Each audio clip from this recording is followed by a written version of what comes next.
Have you ever felt a strange presence around you? An inexplicable feeling, as if someone is watching you from the shadows? If you don't believe in mysterious phenomena, perhaps this story will make you change your mind. Imagine, you enter a cold, deserted house, where everything seems alive, as if they are waiting for something unspeakable. What if you discover that the house not only has a strange history, but also holds terrifying secrets that have never been revealed? Hello everyone, I am a storyteller, and today, I will take you to a place no one wants to go. I know, you are watching this video to relax and fall asleep, but sometimes, scary stories can make you unable to stop, unable to take your eyes off the screen. Before starting, don't forget to like the video and subscribe to the channel. Where are you from and what time are you watching the video? Relax, but don't forget to be careful, because this story will make you rethink what you consider normal. There was a house that I visited, a house that I can never forget. This house doesn't want to be sold, but I'm here to do it. From the first time I stepped into this building, I felt something strange. It feels like every step has a different presence. The floorboards, it was as if they were breathing beneath my feet. The doorknobs turn so easily, it's as if they have a soul of their own.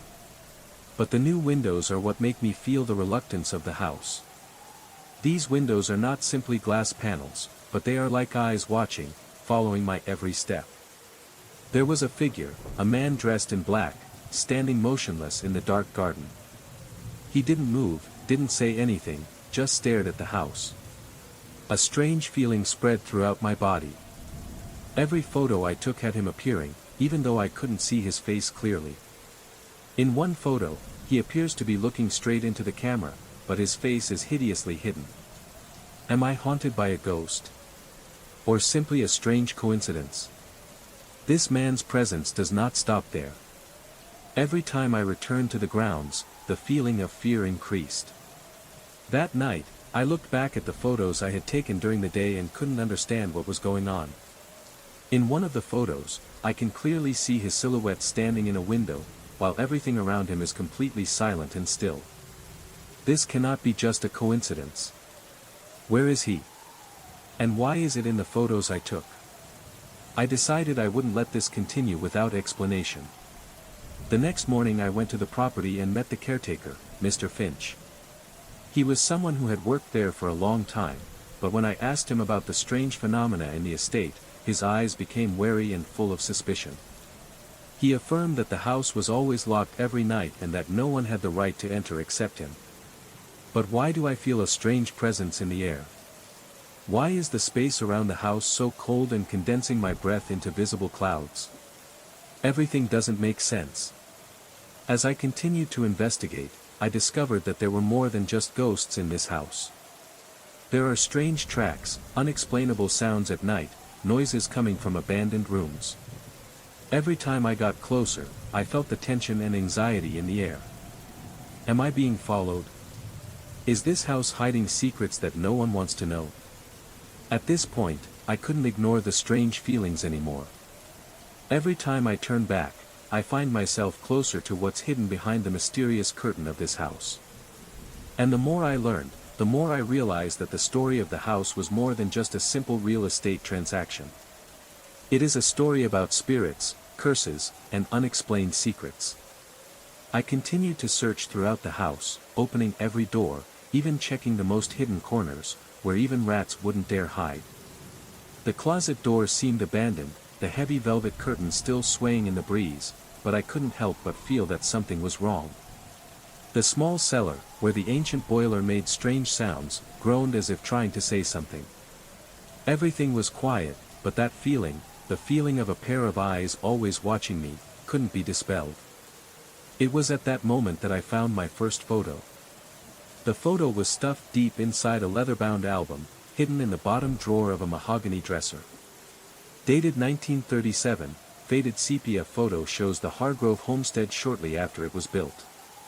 In that photo, next to the newly planted elm tree towering over the driveway, is the silhouette of a man wearing dark clothes.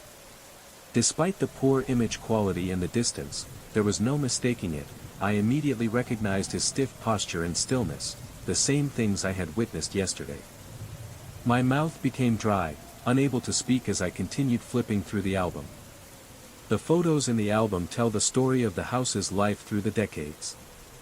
I saw family picnics, garden parties, holiday gatherings, but what scared me was this: in nearly every photo, whether in a far corner or just a reflection in a window, he was always present, always watching. At times, he was almost invisible, just a shadow under the trees or through a layer of frosted glass, but his presence was undeniable.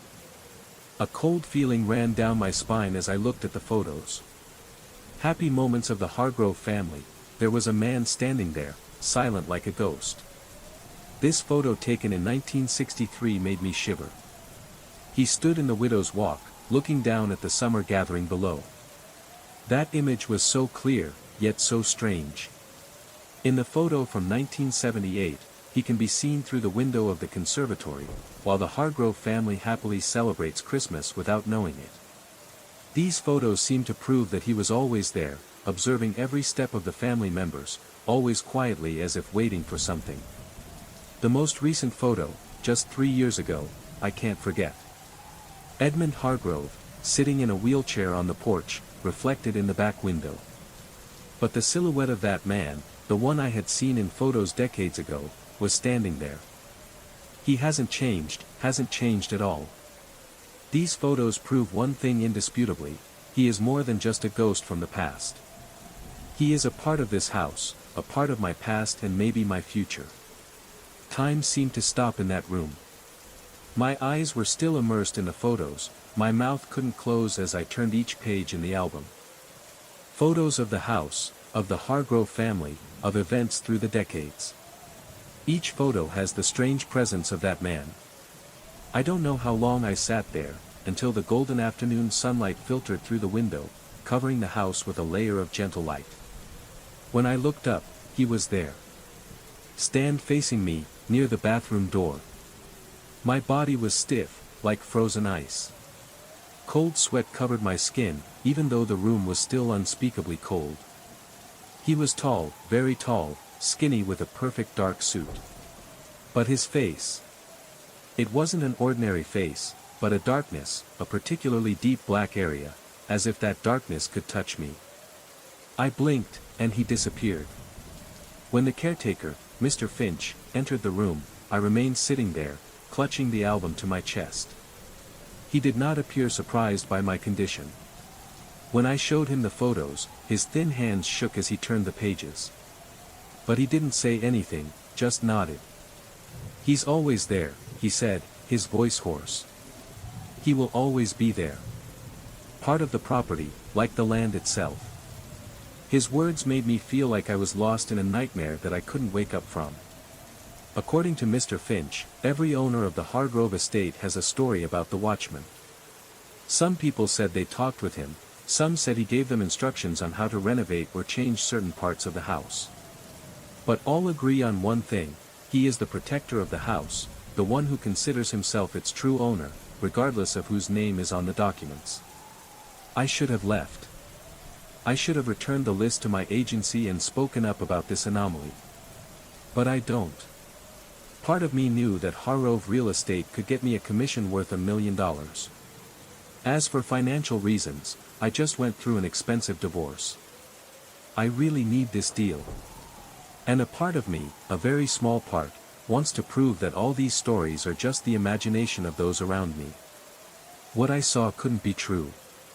I decided to spend the night at the house, even though all the warnings from Mr. Finch might be true.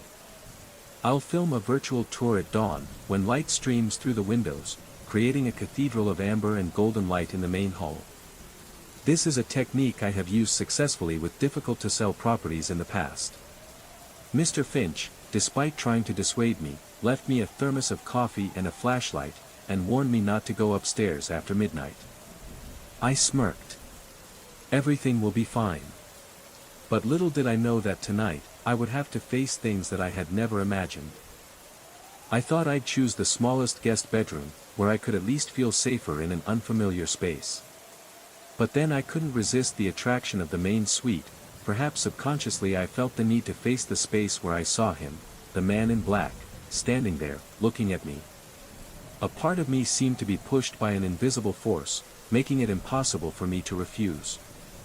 I placed the laptop on the antique writing desk, reviewed some of the day's emails and then, exhausted, I fell asleep in my four-poster bed, where I felt as if I could find some peace. The photo album was safely locked in my briefcase, but no matter what, I couldn't escape the feeling that something bad was waiting. That night, I woke up in a panic. Heavy pressure was on my chest, as if someone was sitting on me. My lungs strained, each breath became shallow and uncomfortable, it was impossible to breathe fully. And then, the darkness around me seemed to completely cover me, dense and absolute. When I tried to move my arms, they felt limp and unresponsive. I told myself it was just sleep paralysis, a normal phenomenon when sleeping in unfamiliar places. There's nothing to be afraid of, I whispered in my head to reassure myself. But then, a cold feeling began to creep into my body. Slender fingers, cold as ice, slid across my throat, making it impossible for me to breathe. A voice whispered near my ear, the sound was so small that I felt the cold breath from it. She needs to be finished. The sentence was not clear and could not be fully understood, but it was enough to make my heart pound and fill with fear. At that moment, my paralysis broke out, the rush of adrenaline made it impossible for me to continue lying still. I struggled so hard that I fell onto the cold wooden floor. My hand found the light switch, and the room was suddenly filled with bright electric light. But everything is empty. Of course, this room is empty. I felt my heart still pounding in my chest, my mouth was dry. But something has changed. I saw on the writing desk, papers yellowed by time, spread out on the shiny tabletop.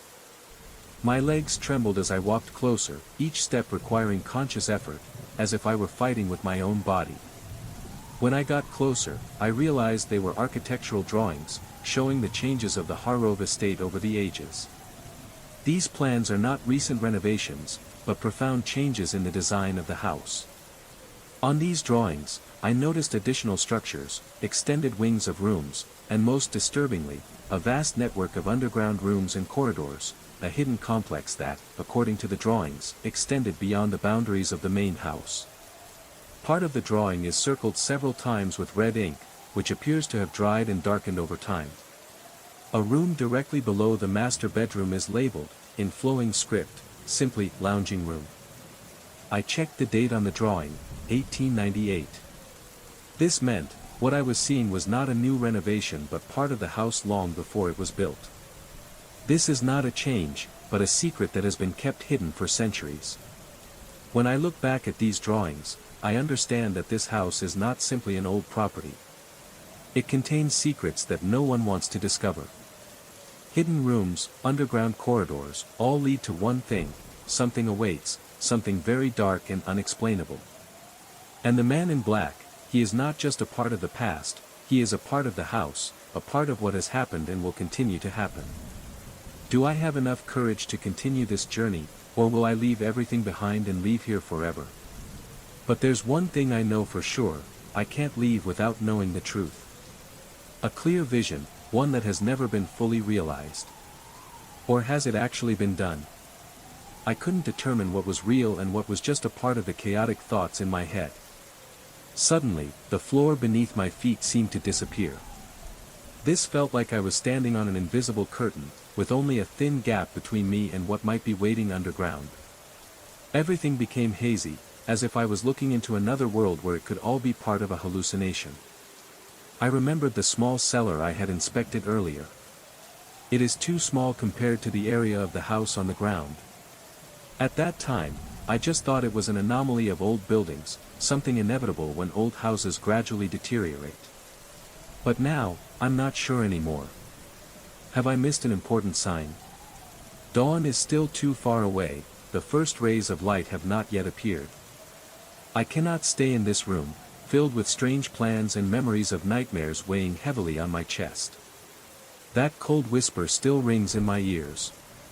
No, I can't stay here anymore.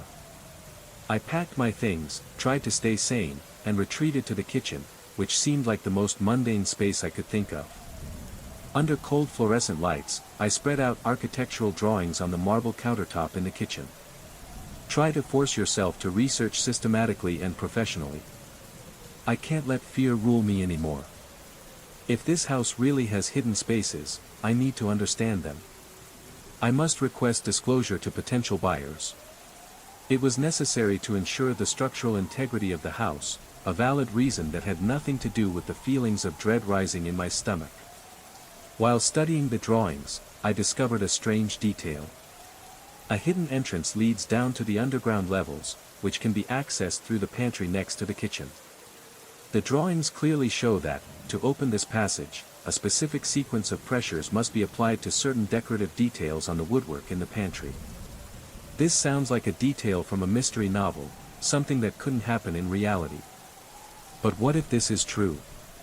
If this is really part of the house design? I couldn't help but feel my hands shaking as I searched for the marks on the woodwork in the pantry. My fingers traced the delicate swirls and meticulously carved leaves. I felt every detail, hoping to find some secret mechanism. But nothing happened.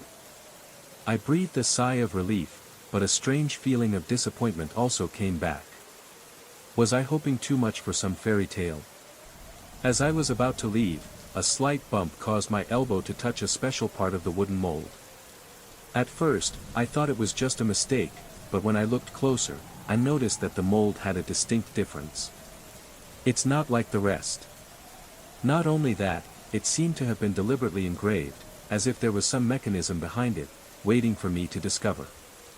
Cold sweat broke out on my forehead again as I realized that, maybe, everything I was looking for, was right before my eyes. There was a soft click, followed by the groaning sound of wood and metal after standing still for so long.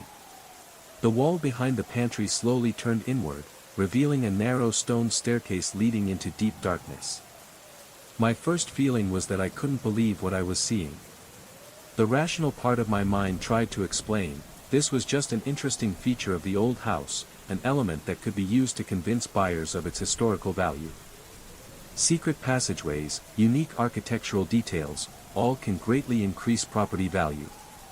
But that voice of reason was quickly drowned out by the strong heartbeat in his chest. Cold sweat began to flow down my spine. I knew I should wait until morning, for the caretaker to return, or at least someone to testify to the discovery. But something inside me, an inexplicable force, made me unable to stop. Instead of waiting, I grabbed the flashlight Mr. Finch had left behind and stepped through the gap, drawn forward by an urge I couldn't name. The stairs under my feet were worn down the middle, a sign of being used for generations. The air grew colder and colder, filled with the mineral smell of wet stone and rough earth. I can feel the breath of this space, cold and gloomy. The beam of my flashlight illuminated cobwebs gathering on the walls and small insects scurrying about, but there was no sign that anyone had been here recently. A strange feeling rose within me as I walked deeper into the heart of the house, down to a place where no one was supposed to go. I kept moving, until I finally reached the bottom of the stairs. And then, before my eyes, another space opened up. A much larger room than I imagined, its ceiling was supported by intricately carved stone pillars, sturdy as if they had existed for hundreds of years. This room was completely empty, except for a single chair placed in the middle. And on the walls, there are hundreds, maybe thousands, of paintings. These drawings resemble the architectural plans I found upstairs, but they do more than depict the development of the house through the ages. Interspersed with those diagrams were sketches of a man, the man I had seen in the photos, the one in the black suit. These sketches are drawn from many different angles, but always have one thing in common: his face never appears. Instead, there was an extraordinary shadow that seemed to replace his entire face. What makes me creepy is the strange progression of these drawings. In the furthest sketches, the shadow still occupies only the head of the character. But when I look at the most recent drawings, from just a few months ago, that shadow has completely swallowed the character, to the point where only a shadowy silhouette remains, with no discernible features, just absolute blackness. The shadow became an entity, a living darkness, consuming all. It is not just the absence of a face, but the haunting of an invisible existence, always watching and controlling. I felt like I was facing something that had existed for a long time in this house, something that no one could explain. I can't help but wonder, am I committing myself to a past I can't escape? Are these drawings a warning? And will I live to tell this story, or will I be part of the next sketches, painted on these dark, damp walls? The flashlight beam flickered strangely, and in that dark moment, I felt an inexplicable presence. I didn't have to turn around to know he had entered the room. The temperature in the room dropped sharply, and my breath suddenly floated in front of me like clear, crystal-like clouds. That feeling cannot be described in words. I knew that he was standing between me and the exit, between me and the stairs. There was no way to escape. She needs to be finished. That whisper rang out again, not from a specific place, but from everywhere and also from nowhere. A cold feeling enveloped me, making me unable to move. I asked myself, what to do now? My voice came out as a pathetic moan, lost in the suffocating silence of the house. That question went unanswered. The silence only seemed to confirm that I was lost in another world, from which I could not escape. Even though my rational mind told me to stand still, my hands automatically turned around, pointing the flashlight beam back. Nothing. He was gone, or maybe he was never there, it was all just an illusion. But I don't dare believe in that relief. In a panic, I ran back up the stairs, through the pantry, and desperately out of the house. When I stepped outside, the pre-dawn air was sweet and warm, providing a sharp contrast to the cold feeling in my body. I sat in the car, not daring to take my eyes off the house, watching every move of the Hardgrove windows, waiting for any sign of movement. I can't leave everything behind so easily. I waited until sunrise, when the sky gradually brightened, for the caretaker to arrive. I showed him the hidden entrance, the underground room, and the architectural plans I had found. He looked at them calmly, almost resignedly. I realized that this was not the first time he had seen these things. He explained that in the past, other viewers had also discovered those passages and shared them with others. But what surprised me was that he talked about a scary reality.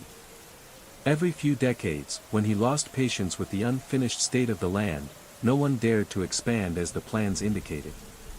He continued, with a gloomy expression. No one would dare go as far as the drawings suggest. I asked about people who had tried to access restricted areas. The caretaker just shivered and a wary reserve completely replaced his previous openness. They have become part of the house, he said, his voice hoarse. That's all I know. They are bound to it, as the observer is bound.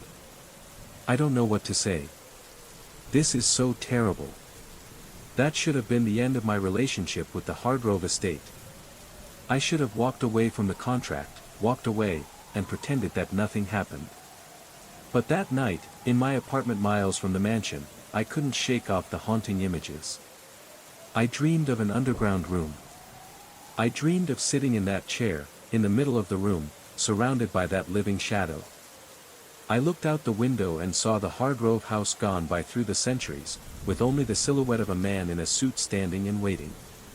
Waiting for someone, like me, who can understand what the house will become. I woke up with my hands curled up, clutching a pencil, my fingers sore and tired. Spread across my bedroom floor are dozens of sketches and architectural drawings, additions to the underground level of the Hardgrove estate, but they are not my drawings. A feeling of suffocation prevailed, as if I couldn't leave the house, no matter how hard I tried. I took that land off the market. I moved into the master bedroom permanently.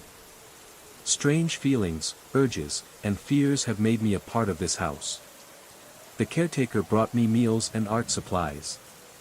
But I can't help but realize that everything I'm going through is just the beginning of a journey of no return.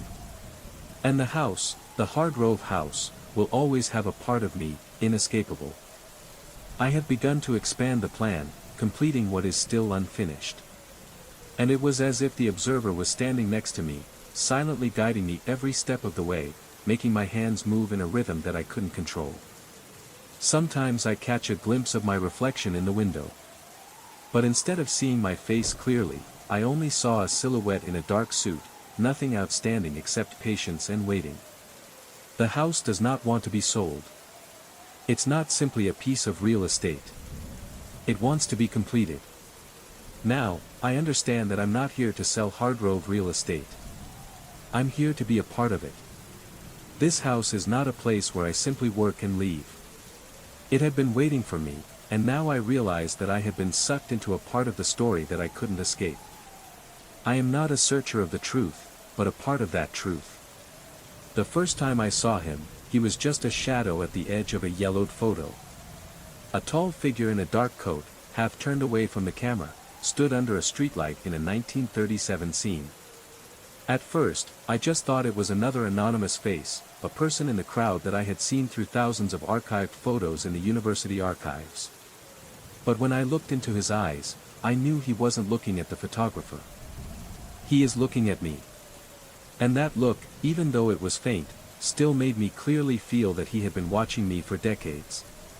A shiver ran through my body, not because the air conditioning was too cold in the library, but because I felt a strange, inexplicable presence. As someone who spent 15 years as an archivist at Blackwood College, I was trained to classify and organize documents, preserving the fragments of history. I have catalogued the deceased, I have preserved their remains, but I do not believe that they will return, that they will follow me.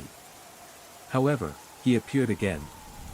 This time in a family portrait from 1952. A garden party, well-dressed guests are toasting glasses of champagne, and he stands at the far edge of the gathering. He wore a dark jacket, even though the scene was clearly summer, while everyone else faced the camera, smiling brightly. He's not just a part of that landscape. He stood there, as if he were looking straight at me, not at the camera. When I looked closer, I felt my mouth go dry. This photo has been in our archives for decades. It cannot contain a figure looking at me in 2025. But he is there, and I cannot deny it. That night, my sleep was restless, strange images kept swirling around me. My apartment was unusually cold, even though it was April outside and the air was pleasant. The radiator in the corner occasionally made a ticking sound, startling me awake. And when I do fall asleep, I dream of dark hallways, full of photographs. All of them have the silhouette of that man, always standing at the edge of the photos, always half turning to look at me as I pass by. The next day, I found him again in 7 more photos, spanning from 1891 to 1973. In each photo, he was standing in the periphery, always wearing that dark jacket. Even though the scenery and time have changed, he is always there, in a position that makes me unable to take my eyes off him. He wasn't involved in any of the scenes, but there was always a gaze following me, following my every move, even through time. I felt my heart pounding and the discomfort rising as I created a separate file for these images. Strange photos, unexplained secrets. The more I researched, the more I felt like I was being pulled into a mess I couldn't escape from. The rational part of me cannot accept this. It confirmed that it was just a series of coincidences. Similar-looking men from different eras, photographed in different settings, plus a bit of perspective trickery in photography, that's all my mind can explain. But the primitive part of my brain, the part that had evolved to be wary of predators lurking in the dark, screamed otherwise. Something is watching me. That feeling cannot be erased by reason. That night, I started taking pictures of my apartment. Ostensibly to document a small water leak for the homeowner, I actually just wanted to look for any signs of a strange presence in my space. At first, the photos were nothing special. The living room was messy with oversized bookshelves, the kitchen was spotless, and my bedroom with an unmade bed. Everything seemed normal until I reviewed the photos on the computer.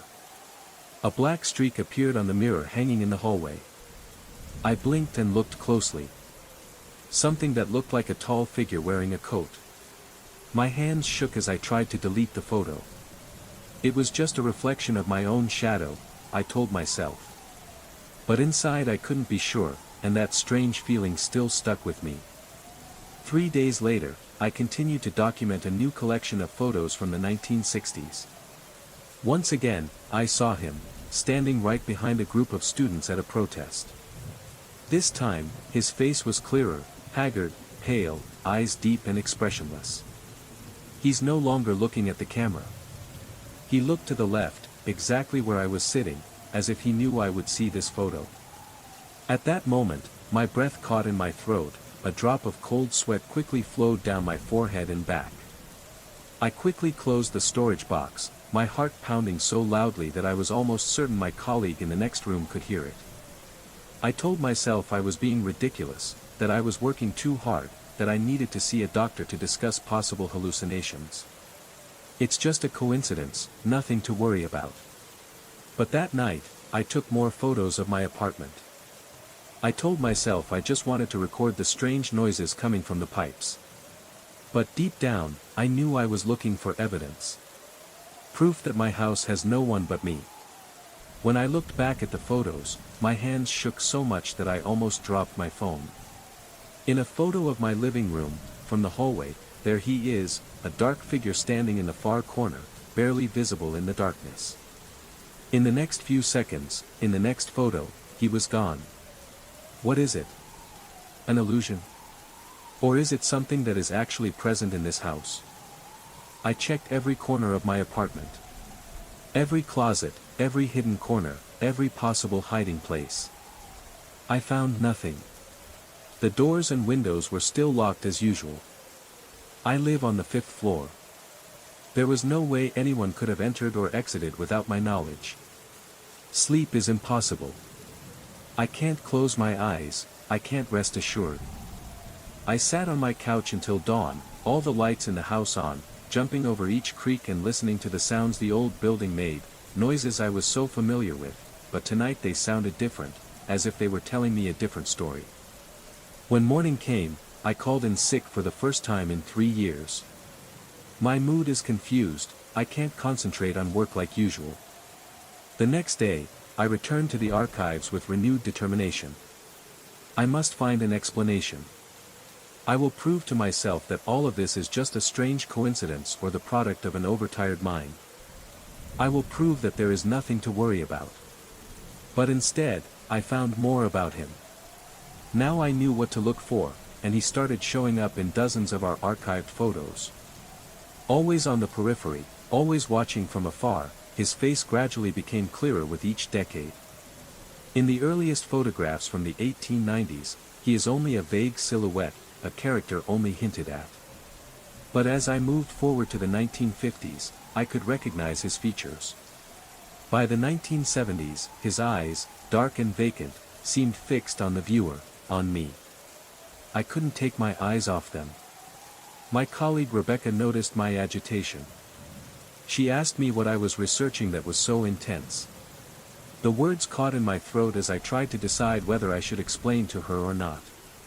In the end, I just mumbled something about a pattern in historical surveillance. She gave me a strange look, but fortunately, she didn't ask any more questions. I'm very grateful for that. I couldn't bear the thought of having to show these pictures to anyone else, having them look at my face when they couldn't see the obvious thing I was feeling, that shadow, that man, was watching me. That evening, I took more photos of my apartment. This time, he appeared in 3 photos. In the first picture, he stands at the end of the hallway, his face cannot be seen clearly. The next time, he got closer, to the halfway mark. By the 3rd photo, he was near the end of the hallway, just a few feet from where I was standing when I took the photo. His face is now clearly visible, haggard, pale, ageless. Those eyes, they were a dark void, seemingly swallowing all light, all that was around. All these photos exist only on my phone. I never printed them or shared them with anyone. I want them gone, there is no way anyone can manipulate them. But right now, I realized something, I had lost my mind, or something inexplicable had happened. That night, I didn't dare return to my apartment. I chose to sleep in a hotel, so scared that I couldn't face what was happening. Even in the hotel, I couldn't sleep peacefully. I kept waking up from nightmares, when I was trapped in a dark room, with only him, his figure gradually emerging from the dim space, step by step, approaching me. It was a nightmare that I couldn't escape, a nightmare that had no end. The next morning, I returned to my apartment, with just enough time to pack my things. And that's when I noticed it. The pocket watch sat on my coffee table, where no watch had ever been before. It doesn't belong to me, and I don't remember seeing it before. A cold feeling rose in my heart when I saw that watch. Another sign. A presence is still here, watching my every step. The pocket watch, antique silver and intricately engraved with a pattern of leaves and vines, lay in my hand, cold and unusually heavy. This feeling is strange, as if I have met this watch before. When I looked at it, I immediately recognized it. This is the same watch I saw in the 1912 photograph, clutched in the hand of a proud man in a formal portrait. And behind him, that dark figure stood there again, looking at me. No way, I said to myself, the watch cannot be here. That's impossible. A feeling of fear rose within me as I dropped the watch, as if it had burned my hand.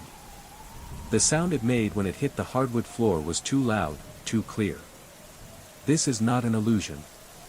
I quickly grabbed my bag and ran, the apartment door slamming behind me, bringing with it panic and unanswered questions. While working, I took out the photo from 1912, my hands were shaking. And there it is, the identical pocket watch, with exceptionally clear engraving. At that moment, my vision started to blur. The storage room seemed to shrink around me, and the silence weighed on my eardrums, like an irresistible physical weight. I realized I was no longer in control of everything. But I had to return to my apartment in the evening, even though I didn't really have anywhere else to go. When I got home, the pocket watch had disappeared from the floor where I had dropped it. Instead, I found an ornate fountain pen on my desk. Clearly antique, and I recognized it from a 1943 photo, where it was seen on a table in the background, along with a dark figure standing nearby. Over the next week, many strange objects appeared: a tarnished silver cigarette case from a 1927 photograph, a leather-bound book with sinful borders from 1895, a skeleton key from 1901. Each of these objects remained in my apartment for exactly 24 hours, then disappeared and was replaced by a new item. I couldn't stop taking pictures of these artifacts. I needed to know where he was, and how close he was to me. Every day, he gets closer. From the end of the hallway to the middle of the living room, from the corner of the bedroom to the foot of the bed, I felt his presence in the space around me. I almost didn't eat anything and couldn't sleep. At work, I just do my duties like a ghost, say little, and don't communicate. My colleagues' worried eyes flashed past me, but I couldn't explain to them. I cannot say that a figure in the photographs has followed me through the centuries. Every night, he got closer, and artifacts from those images were materializing in my apartment. One morning, when I looked into the kitchen, I saw a dark coat hanging on a chair. I almost broke. It's his jacket, the one he's worn in every photo over the decades. Thick, slightly iridescent black wool, with horn buttons and silk lining. The jacket is exactly like what I saw in the photo. And that's when I understood that I couldn't run away. He was here, and he would never leave. The coat smelled of cigarettes, and there was something else, some chemical smell that reminded me of archive storage rooms, damp places filled with the smell of paper and wood and dust. I didn't touch the coat. I left it there, took a photo from across the room to confirm its existence, and left to go to work. But when I returned that evening, the coat was gone. Instead, in place on the chair was an antique camera, a bellow camera from the early 1900s. I recognized this camera from some archived photos. In some places, that black shadow stood near it, always appearing in ancient photos from different times. That night, I took my last photo. Standing in the living room, my hands were shaking so much I could barely hold the phone. I took a photo of the hallway, and there he was. He stood at the entrance to my bedroom, no longer a peripheral figure or distant observer. He filled the frame, tall and lean in a dark suit, his starched white shirt shimmering in the apartment's dim light. His face was now clear. His cheeks were hollow, pale as paper, his eyes were like wet ink, absorbing light instead of reflecting it. He was no longer a shadowy ghost, but an entity, standing right before my eyes. He was looking straight at the camera, at me, and smiling. I dropped my phone as if it had suddenly caught fire. My heart pounded against my ribs like a trapped animal. Sweat poured down my face and back, despite the cold that had pervaded my apartment for the past few days. I couldn't look down the hallway anymore.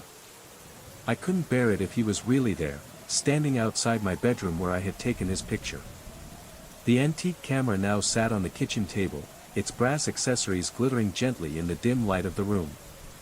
Without any conscious decision, I found myself moving towards the camera. My hands, as if arbitrarily opening the bellows, adjusted the aperture. It was filled with film, which is unlikely for a camera this old, but I knew for sure that it was ready to take pictures. I felt his presence behind me. The air in the apartment became so cold that my breath blurred before my face. I could smell cigarettes and chemicals and something else underneath, the musty smell of things long buried in the dark. Slowly, I turned around. He stood there, exactly like in hundreds of photos taken. Tall, thin, old but ageless, looking at me with pitch-black eyes. We stood opposite each other in my kitchen, only a few meters apart in empty space, but somehow it felt like an unbridgeable chasm. He didn't say anything.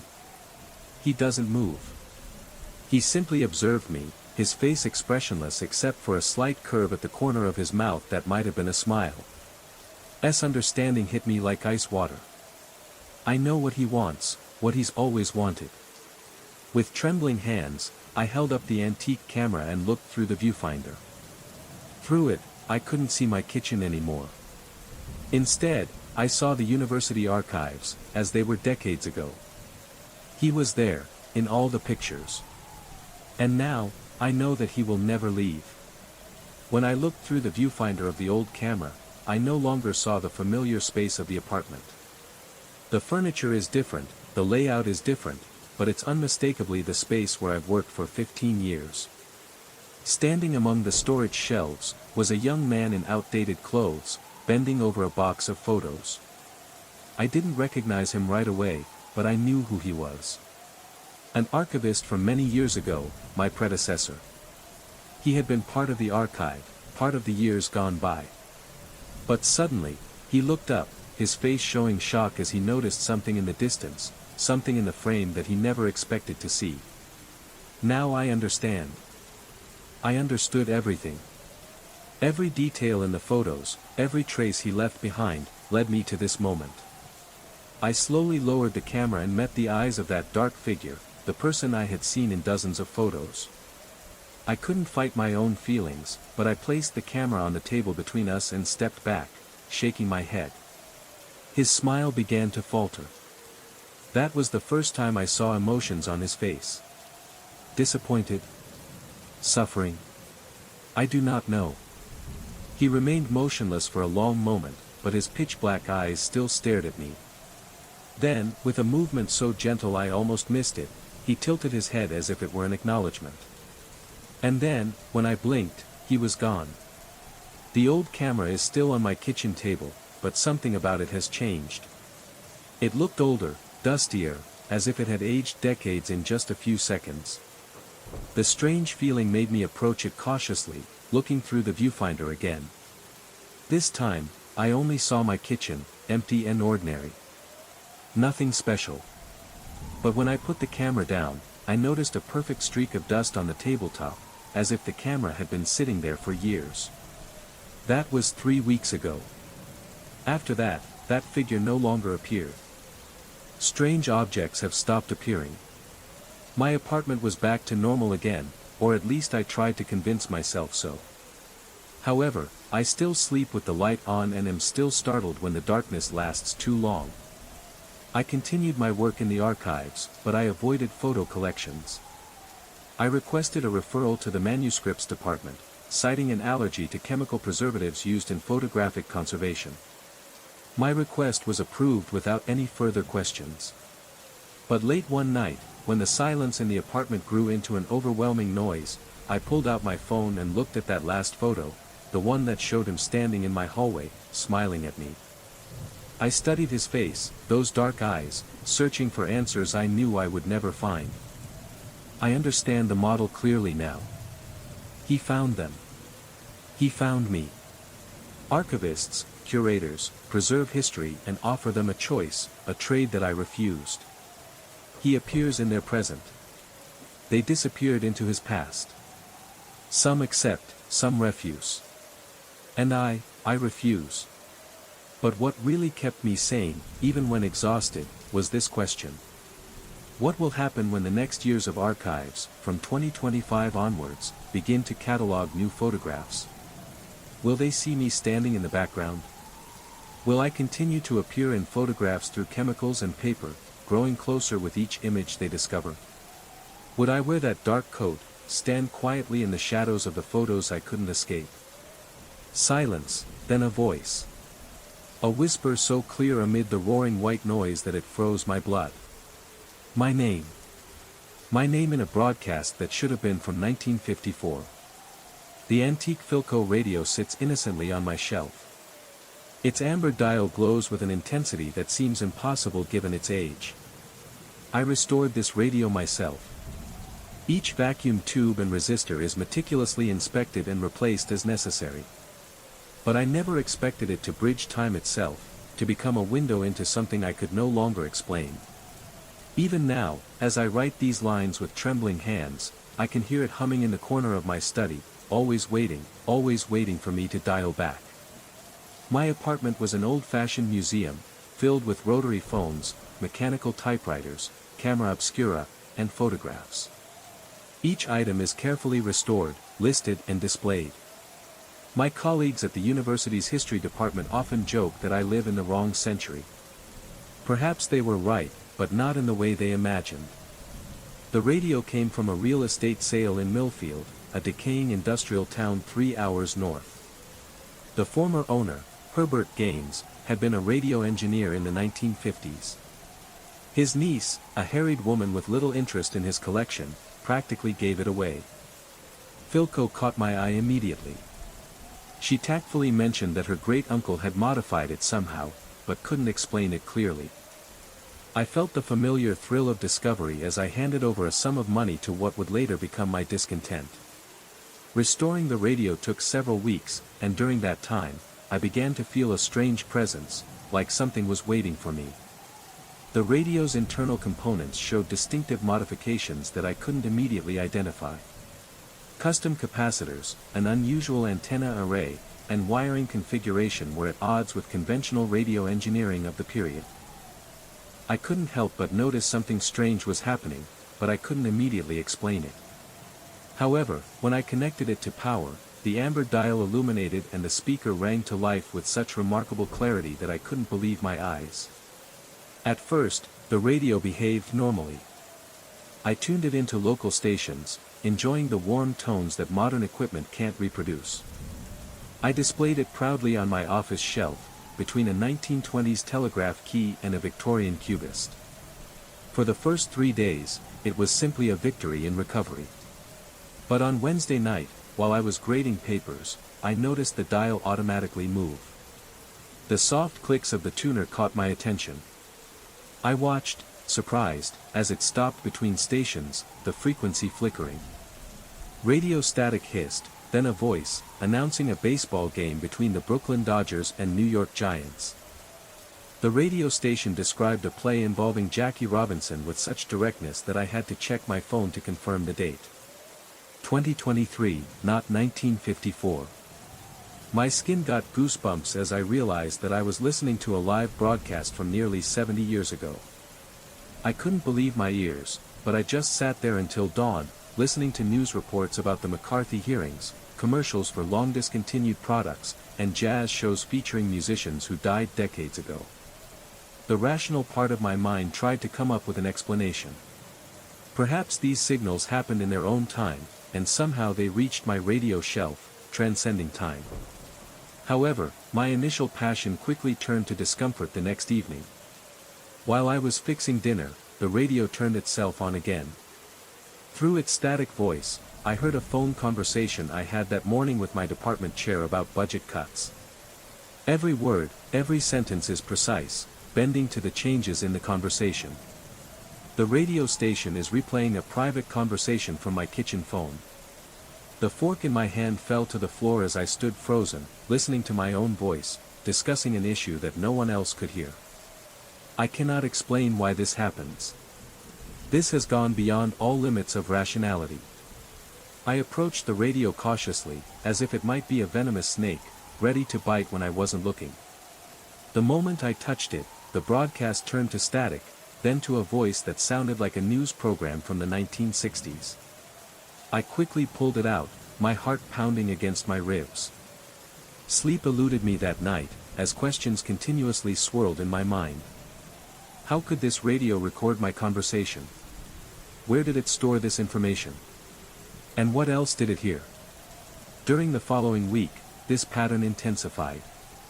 The radio station broadcasts from the past, switching to swing shows, old radio dramas, news reports, then suddenly switching to replays of my private moments. The phone calls with my sister, the mutterings as I worked, even my frustrated curses when I accidentally stabbed my toe in the bathroom door. The radio seems to always be listening, recording, and storing things when I'm alone, then stops as soon as anyone else visits my apartment. My colleague, Elena from the physics department, tested the radio at my request. She found nothing unusual other than the modifications I had made, which might indicate that I had accidentally created some kind of feedback loop in the radio's circuitry. However, she couldn't explain the broadcasts from the past that I heard. She dismissed my descriptions, suggesting that maybe these classic radio shows were simply rebroadcasts. I don't dare mention the radio replaying my private moments. The look in Elena's eyes suggested that she was worried about my mental state. But the real horror begins when the radio station starts revealing secrets. It first happened to David, my best friend in college. We had dinner at my place, discussed his recent divorce, drank whiskey. After he left, the radio called to life again, broadcasting his voice from a conversation I had never heard before. David's voice rang out over the static. "James has no idea," he said. "I've been using his research to supplement my own publications for years. He's brilliant, but clueless. Trusting is too easy." A woman laughed and David continued, revealing that he had received credit for my methods in his articles. My hands were shaking as I turned off the radio. David has published 3 important papers in the past 2 years, each praised for its innovative methods, which I found vaguely familiar. I have always thought this similarity was a natural result of our academic discussions. But now, I realized that my ideas were stolen by him without any acknowledgement. The sick feeling in my stomach became more and more apparent, and it evoked another reality that I couldn't avoid. The next day, I confronted David, trying to avoid mentioning the radio. His refusal was clear, but unconvincing. When I pressed him about specific research methods, he became defensive, then hostile. Our friendship ended that afternoon in his office, with his parting words, which confirmed everything the radio had revealed. "You were always too naive for the academy, James." The revelations from the radio continued, and they became more and more personal and devastating. It broadcast a conversation of my girlfriend, Lisa, talking to her mother about her backup plan, another man she was seeing at the same time. Then the radio replayed a discussion between colleagues in my department, who were mocking me and pandering to my obsession with outdated technology, while laughing at me behind my back. I started avoiding people completely. My professionalism suffered. Students complain about my distracted demeanor, about the way I stop in the middle of a lecture as if I'm hearing something only I can hear. The radio spread beyond my apartment. As the guards passed me in the hallway, sleep became a luxury I couldn't afford. In my dream, the radio expanded, filling the entire room. It dials the size of a clock tower face, its amber light blinding. I woke up panting, drenched in sweat, and realized that the radio was still on its shelf, silent but alert, its dial glowing even when unplugged. I tried to destroy it. First, I removed the tubes and transistors, dismantling it as carefully as I assembled it.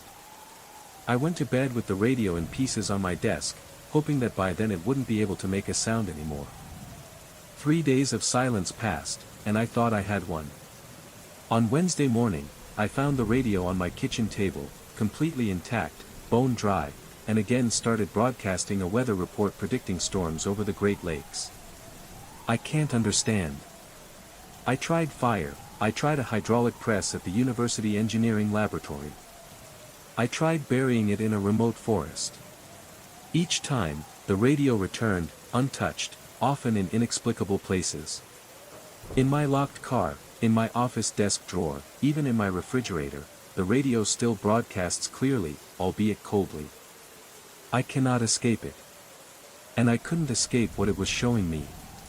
The radio began to feel like an extension of myself, a malignant growth that I couldn't get rid of, a part of me that I couldn't specifically consume.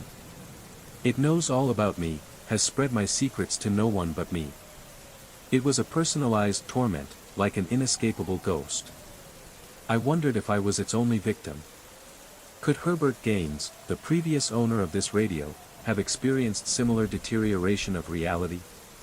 Is that why his niece is so eager to get rid of it?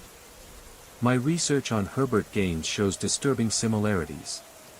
His colleagues reported increasingly erratic behavior, accusations of paranoia and an obsession with what he called temporary broadcasting. He died alone, with only that ancient radio as his only companion, and it was said that it talked to him, as if the radio were actually a living entity. And now, the same radio resides on my shelf. That is the starting point for the final stage. The final stage begins when radio begins to predict events instead of just recording them. I started listening to conversations through its speakers, and then they happened almost verbatim. It broadcasts news reports about the events that would follow, exactly as described. A nightmare is really happening, and I can't escape. I write these words now from a small cabin I rented in the mountains, as far from civilization as I can manage. The radio sat on the rough hune table next to me, now silent, with no sound other than its static. I didn't sleep for 3 days. My plan is simple, born of desperation. If I can't destroy the radio, maybe I can reprogram it.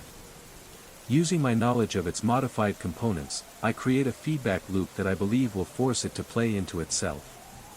An endless recursive cycle could overload any mechanism that allows it to connect time and consciousness. When the modification is complete, the radio emits a high-pitched whine-like sound as the response begins. The cabin I was in was filled with overlapping broadcasts, snippets of past shows, snippets of my own voice, conversations that hadn't happened yet. I sensed something happening, a change in space. The radio's cabinet vibrates, the mahogany grain changes like living tissue. The dial rotates rapidly, occasionally stopping on frequencies that emit inexplicable sounds. I felt a pressure building in my ears and behind my eyes. The air in the room seemed heavy, as if compressed by an invisible force, and I knew that something big was about to happen. Radio light illuminates particles in the air, which move against the natural flow, forming patterns too precise to be random. Now I understand. Radio is more than just a recording or broadcasting tool. It is a learning entity, evolving with each transmission. Each infusion, each absorption of my private moments, is part of its own evolution. Herbert Gaines didn't just modify a radio. He created a learning machine, one that cannot be stopped. The smell of wine was still heavy in the air, but I understood that I couldn't escape it. Radio will never stop finding me, as it has found everyone before me. There's nowhere to hide. It will just continue to follow me, always. Instead of leaving, I will stay and witness what happens next. The radio's dial stopped spinning, settling into a frequency I'd never seen it use before. Through the static, I heard a voice, maybe my own, but louder, more tired, words I had never uttered, but that I somehow knew in my heart. It's never just about broadcasts. It's about creating a perfect receiver. And now, that recipient is me. The static states, the communication flows began, and finally, I understood what it meant to listen. It is not an accidental observation. It is a change, an indissoluble connection. The first time I realized something was wrong in that apartment was on a wet Tuesday night. The hallways were shrouded in an unsettling silence, a kind of stillness that seemed to develop its own echo. The overhead lights in the hallway flickered, creating uneven shadows that made the door appear closer than it actually was. It felt as if the apartment had grown an invisible limb, reaching out to me. Looking back now, I can't shake the feeling that I was being watched even then. My name is Samuel, and I am the general manager of a modest residential building on the outskirts of a small city. It wasn't glamorous work, but it gave me a roof over my head and a certain measure of authority. Maintenance work, handling repairs, and handling complaints are normal aspects of my day. But nothing in my routine prepared me for what I encountered in apartment 209. Apartment 209 is a vacant unit, which has been abandoned for weeks. Typically, I'll check it once a week to make sure everything is still in good shape. But I started noticing strange noises, soft water taps, muffled pouring sounds from inside at odd hours. The tenants on the same floor have also asked me if I worked late in that apartment, claiming they heard footsteps and scraping furniture moving on the floor. The first time I entered the empty apartment to investigate, I was met with an eerie silence that seemed deliberately orchestrated. A single light illuminates the plain cream walls. The living room has wooden floors and lingering accents from the previous tenant's furniture. I told myself it was just old wiring or pipes in the building settling, but the hairs on the back of my neck refused to lie flat. Even though everything was still pristine, I couldn't shake the feeling that something was wrong. In the early days of doubt, I tried to reassure myself with logic. As I walked from room to room, I glanced around the corners, waiting for a mouse or some other mundane explanation. However, everything is still pristine. The bedroom closet is empty. The bathroom fixtures were just old objects, and there were no footprints to disturb the thin layer of dust on the floor. Even so, I couldn't shake the oppressive feeling of heaviness, as if something invisible was pressing down on my chest. The moment I returned to the hallway, my lungs expanded with relief. A week later, reports of strange phenomena became more frequent. Two of the tenants approached me in the lobby, asking me if I was subletting the apartment under the table or was allowing anyone to use it during the late night hours. I shook my head, but felt a subtle nudge deep in my gut. That feeling cannot lie. Something in apartment 209 isn't normal, and it's starting to spread. Then I went upstairs again and knocked on the door, but of course no one answered. Once inside, I immediately noticed something that shattered my sense of certainty. A faint ulcer on the living room wall, something I had certainly never seen before. It has the outline of a picture frame, as if someone had hung a painting and then taken it away, leaving a faint mark. I tried to rationalize this by remembering the last tenant. Perhaps the maintenance team overlooked that part when repainting, but I couldn't ignore the cold feeling spreading throughout my body. I ran my hand along the wall, and a sudden electric feeling sparked on my fingertips. It was a static shock that I had never experienced before, completely different from the feelings I had before. That moment, I decided to take the next step. I will install the camera. Normally, I would consider this an invasion of privacy, but no one lives there, and protecting the property falls within my responsibility. I set up two small motion-activated cameras, one pointed at the living room, another covering the entryway. I was hoping to catch a stray cat or maybe an intruder who snuck in with a spare key. The next evening, after carefully reviewing the building's security footage, I downloaded the camera feed from the empty apartment. My eyes widened in disbelief. The living room camera picked up movement, a subtle shape, barely visible in the foggy night vision, drifting from the kitchen to the living area. At first, I told myself that maybe it was a trick of the light. However, as I continued to watch, the outline became more distinct, forming a silhouette that looked like me. A shadowy figure in my own shape, wearing clothes I recognized from previous days, followed the same path I usually took when checking out the apartment on my last night. The figure passed through the living room, in the dim light, leaving a brief trace of brightness, then disappeared. I closed my laptop, a bit of cold sweat collecting at my temples. My heart was pounding so hard it felt like it was tapping against my rib cage, asking to escape. I have never experienced anything like this.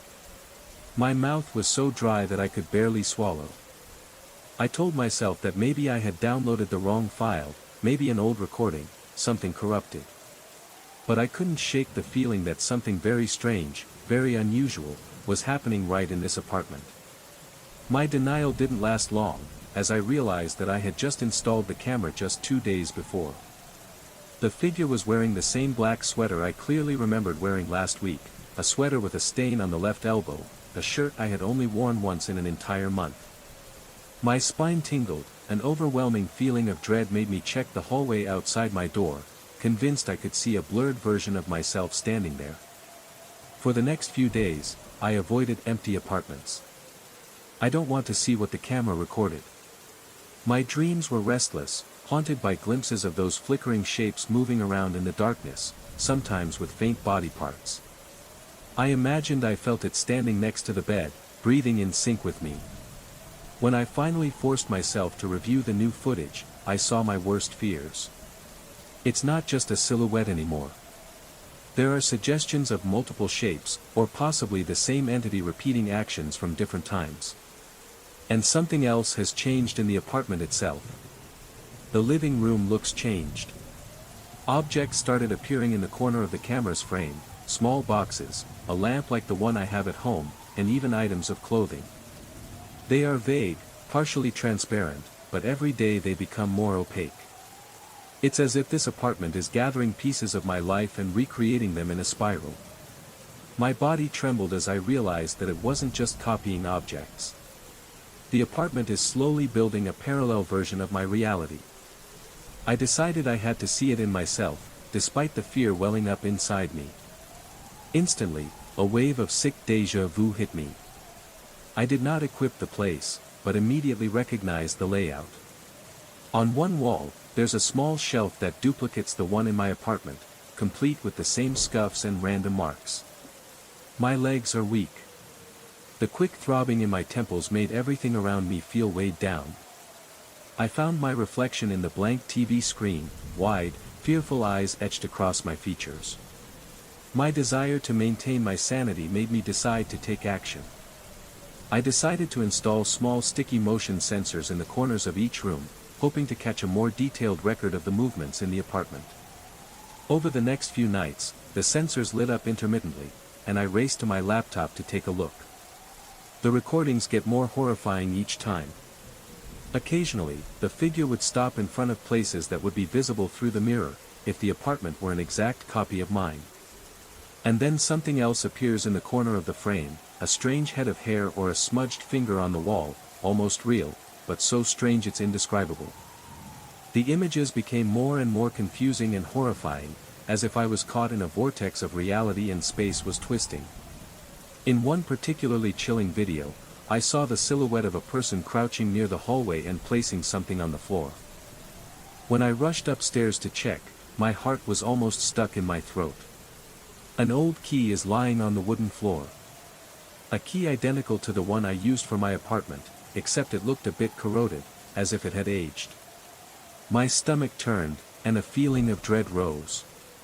A strong wave of nausea hit me, forcing me to lean against the wall to keep my balance. The feeling of stress was eating me up from the inside. My daily tasks have now become nightmares. Every time I change a light bulb or check a leaky faucet in another apartment, I feel like someone's eyes are glued to my back. I would turn around, expecting to see that shadowy figure at the end of the hallway. Even my apartment is starting to feel infected. I started noticing odd details, like an extra coffee cup on my desk or a faded shoe print by the entryway that didn't fit any of my soul patterns. My nights were haunted by insomnia. Strange dreams kept bothering me, and I woke up in a panic, sweat pouring down my neck. I shared my discovery with a close friend just once. I described strange noises and camera recordings, insisting that I might be losing my mind. My friend listened patiently, then suggested that maybe my stressful job was taking its toll on me. He implied that maybe I had forgotten small details, or simply misplaced the items. He says stress can cause minor hallucinations or misinterpretations of daily events. That was all I needed to hear to know that I wouldn't find comfort there. I retreated deeper into my own paranoia. Finally, I decided to confront apartment 209 again. My plan was to spend an entire night in that unit, hoping to capture the entity in real time and demand answers. Still, part of me wonders if I've simply scared myself beyond recovery. Although shaking so much that I could barely insert the key into the lock, I forced myself to go in after midnight. The darkness inside the apartment was suffocating. I only had a flashlight and a small flashlight placed on the living room floor. Its weak lighting reveals partially replicated furniture. A table with grain patterns like mine, a couch sketch still half faded. Something moved in my eyes, making me gasp. The dark figure stood next to the window, facing out, his back turned to me. My heart was pounding so hard I was worried I would collapse. I let out a nervous breath, trying to calm down. This silhouette resembles me in every aspect. The shape of its shoulders, the tilt of its head, even the short hair at the nape of its neck looked similar to mine. I noticed a faint crack of static in the air, as if the creature's presence had disturbed the electromagnetic field. When it turned around, I could almost make out my eyes, glowing faintly, and then it did something I never expected. It came so close it wanted to touch me. I froze, every part of my body covered with goosebumps. I didn't dare utter a word, afraid that even a sound from my mouth might provoke a reaction from whatever was standing in front of me. But in my mind, I was screaming, begging it to stay away. My breathing became erratic, my mouth was dry, and the bitter taste of adrenaline flooded my tongue. The figure took another step closer, and for a moment, our eyes seemed locked. I felt an overwhelming feeling that it was more than simply an appearance. In its eyes, there was an intention, and I realized it was my own eyes as well. I backed away, tripping over the half armrest of the ghostly couch, almost knocking over the lamp in the process. The vibrations inside me echoed in my ears, making me dizzy. For several seconds, it flickered between presence and absence before disappearing completely. The air seemed lighter, but the feeling of fear inside me was heavier than ever. In the days that followed, I was haunted by the thought that apartment 209 was pulling my life into its empty rooms, molding them into a distorted reflection. It's not just copying furniture anymore. I began to find physical evidence that made my blood run cold. A comb with broken teeth exactly like mine. A jacket with tears in the lining just like mine. Even a crumpled grocery receipt with the items I purchased. It felt like the apartment was dissecting my habits, scraping details from daily actions and weaving them together under its roof. I asked myself many times if I was losing my mind. Maybe I'm proof of unconsciously creating all of this, or maybe it's all just an elaborate stress-induced hallucination. However, every time I scanned the footage, I saw the changes in real time. The faint shapes of individual objects began to reinforce the haunting belief that something other than human had taken up residence there. This is not a random game of the mind. Something had been sucked out of the fragments of my life, and I feared that soon, there would be nothing left between me and whatever force resided in that apartment.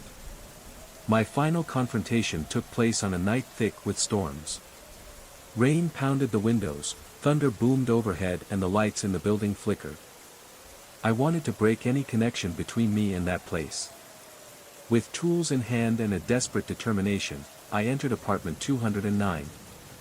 The air buzzed with silence, more intense than ever. A bitter panic swept over me, but I forced myself to continue. I tore the cameras apart, pulled the cords out, and stuffed them in a bag. That's when I heard footsteps behind me. My footsteps were heavy, purposeful, mimicking my own rhythm. Each flashed through different stages of clarity, images of sweaters from last week, a water-soaked jacket from 2 nights ago, and another detail I recognized from months ago. My heart pounded so hard that I could taste the metallic fear in the back of my throat. For a delirious moment, I thought that each version of me might move closer and surround me. But instead, they stood still, as if waiting for me to make a move. Summoning the scraps of courage I had left behind, I moved towards the door. I felt certain that if I stayed any longer, something irreversible would happen. Maybe I'll be lost in that place entirely or become another flickering echo wandering its halls. Embarrassed, I slammed the door behind me. The hallway turned black, the power completely disappeared. With trembling hands, I locked the door, as if the flimsy barrier could hold anything hidden inside. Since that night, I have refused to enter apartment 209 again. I couldn't even bring myself to go down that hallway if I could avoid it. I told the owner that the place needed significant repairs and should remain off limits until I said otherwise. He didn't argue much, although he did give me a puzzled look. Whenever I feel the faintest footsteps or notice a strange reflection on the walls, I can't help but imagine those apparitions frozen inside, waiting for the moment to step out and claim more parts of my reality. I considered leaving the building altogether, disappearing somewhere far away. But part of me wonders if that will help. There was the lingering fear that apartment 209 had built such a perfect replica of my existence that it could follow me wherever I went. Sometimes, in the deeper hours of the night, I see movement in the corner of my bedroom. A light quickly illuminated and showed that there was nothing there, but the feeling of being watched persisted. Even now, as I write these words, my hands tremble with the memory of that final confrontation. Images of flashing versions of myself swirled around in my mind, and I felt cold sweat spreading under my shirt. I lived with a constant knot in my stomach, as if waiting for the next step from the apartment. The hallways at night are too quiet. My unit is too familiar, its furnishings are too precise, and sometimes I suspect that I'm not really home, but just living in a twisted copy of the apartment, repeating the habit of borrowing. That possibility gnaws at me every waking moment. The idea that I was trapped in a reflection of my own life, forever shadowed by a place that shouldn't exist. Now, I sleep with the lights on and the faint hum of electricity keeps me awake. However, I know that what happened cannot be forgotten or erased. Apartment 209 is still locked. And I pray that it stays that way. Because if it opens again, if those doors let that parallel world into ours, I fear it won't just be my life that will be recreated. It can spread like a virus, creating perfect copies of anything it touches. And I've learned that some doors, once opened, can never truly be closed. For now, I still hold out hope that my own fear is enough to make me wary. Just the thought of going back to that apartment made my heart race and sweat trickle down my temples. I don't want to step into those walls anymore. However, I couldn't quell the uneasy feeling that in some corner of the apartment, a transparent version of me was still walking, copying gestures, and leaving faint footprints for me to find again. It's a cycle I can't break. A reflection that refuses to die. And every time I heard a slight crash in the night, I felt my breath catch in my throat. The truth is I don't know if I am the viewer or the one being watched. The wind beat loudly against the workshop window that particular night, and the hollow sound seemed to echo in my chest. Despite the wooden walls and old beams designed to ward off the cold, a chill slowly crept into every corner of the cramped space. My lamp flickered weakly, casting long, curved shadows of the tools on the wall. Each subtle movement of the shadows was like an omen, a silent warning to turn back before it was too late. The smell of metal and dust wafted into the air, making my nostrils flare and making it difficult to breathe. Even before I noticed anything strange about the watch, I felt the weight of something invisible pressing against my skin. It was the feeling of being watched by unidentifiable eyes, a feeling that made my heart pound in my chest. I remember sitting at my old wooden desk, my back aching from hours of sitting hunched over tiny gears and springs. A single light bulb overhead flickered, occasionally buzzing with the faintest hum. Every small detail in the workshop space seemed to be spinning around me, compressing everything into an oppressive feeling that was hard to escape. Something was watching, waiting, and I couldn't shake the thought that its presence was drawing me into a confrontation over which I had no control. Around me were unfinished clocks, old dials, and pieces of machinery. To the untrained eye, everything seems chaotic, but in reality each piece is in its right place, waiting to be assembled. My mentor's photo, once displayed proudly on a small shelf, was hidden behind a stack of ledgers. Honestly, I forgot all about him since he suddenly disappeared. No one talked much about it, and I did my best to bury that worry under a mountain of projects. That night, I focused on the large antique wall clock. Its carved wooden frame shows a forest scene and a herd of deer, every detail exquisitely carved. The bronze pendulum is shaped like an elegant teardrop, sparkling under the flickering light of the lamp.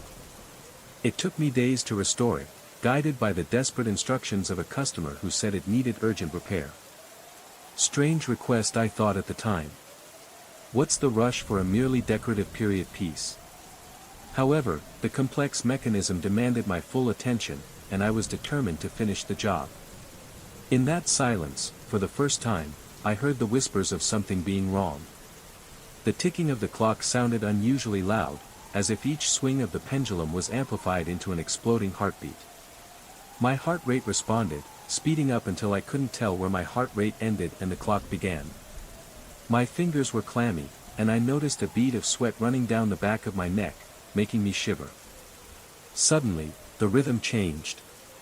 Tick, tick, tick.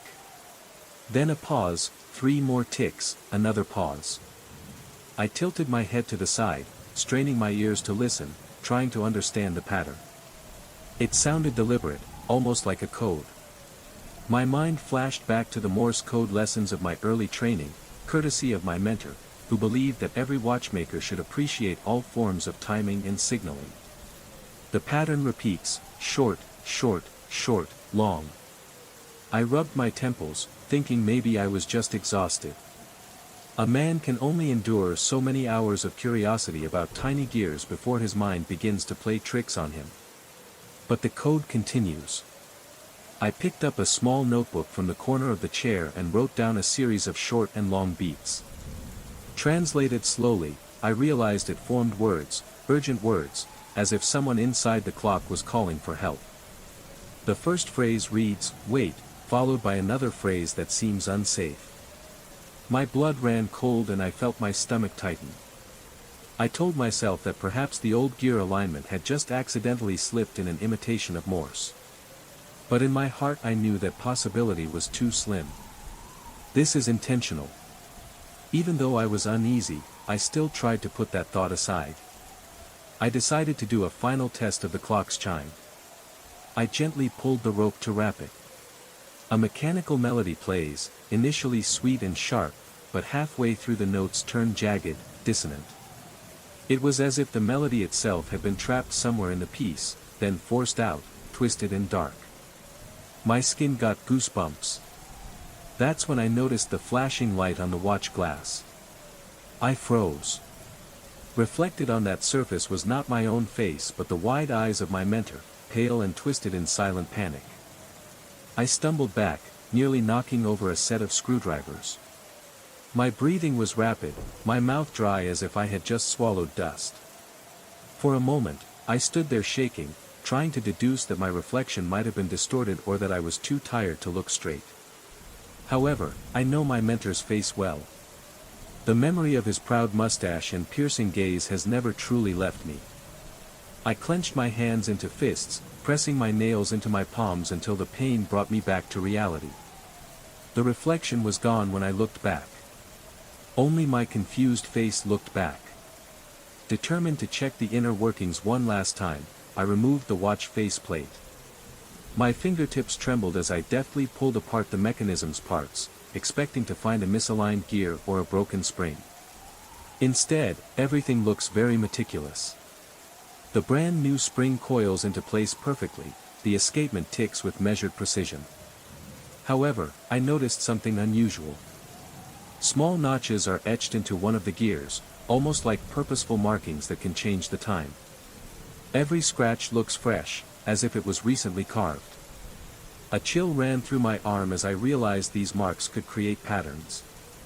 Maybe it was the signals I heard. Even when I tried to focus on that possibility, the clock hands still twitched. My heart almost stopped beating at that scene. The hour and minute hands moved backwards, not smoothly but in small, stuttering steps. I caught a glimpse of a pencil on my bench. Its pencil tip had broken a few minutes before, and before my eyes, the pencil tip had appeared intact again. It seemed like time in the pencil was reversed by a few minutes. I stood there in shock, eyes wide open, sweat running down my temples. My rational mind screamed that it was impossible. Time does not simply rewind even for brief moments. But I witnessed it. I thought about telling someone, maybe calling a coworker or a friend, but right now, I didn't know what I could trust. The feeling of confusion and fear is overwhelming, as time and reality seem to no longer be under my control. But how would I explain this? Did I mention the watch is communicating with me using Morse code? Or did I just see my mentor's scared face? The few words I could say sounded absurd to my ears, more like a horror story than a real thing. So I kept it to myself, ignoring the dryness in my throat and the drumming in my chest. Feelings of loneliness and confusion prevailed, as I wondered if I was crazy. The world around me no longer seemed to make sense, and everything I once knew was slowly becoming a confusing mess. But I cannot share this with anyone.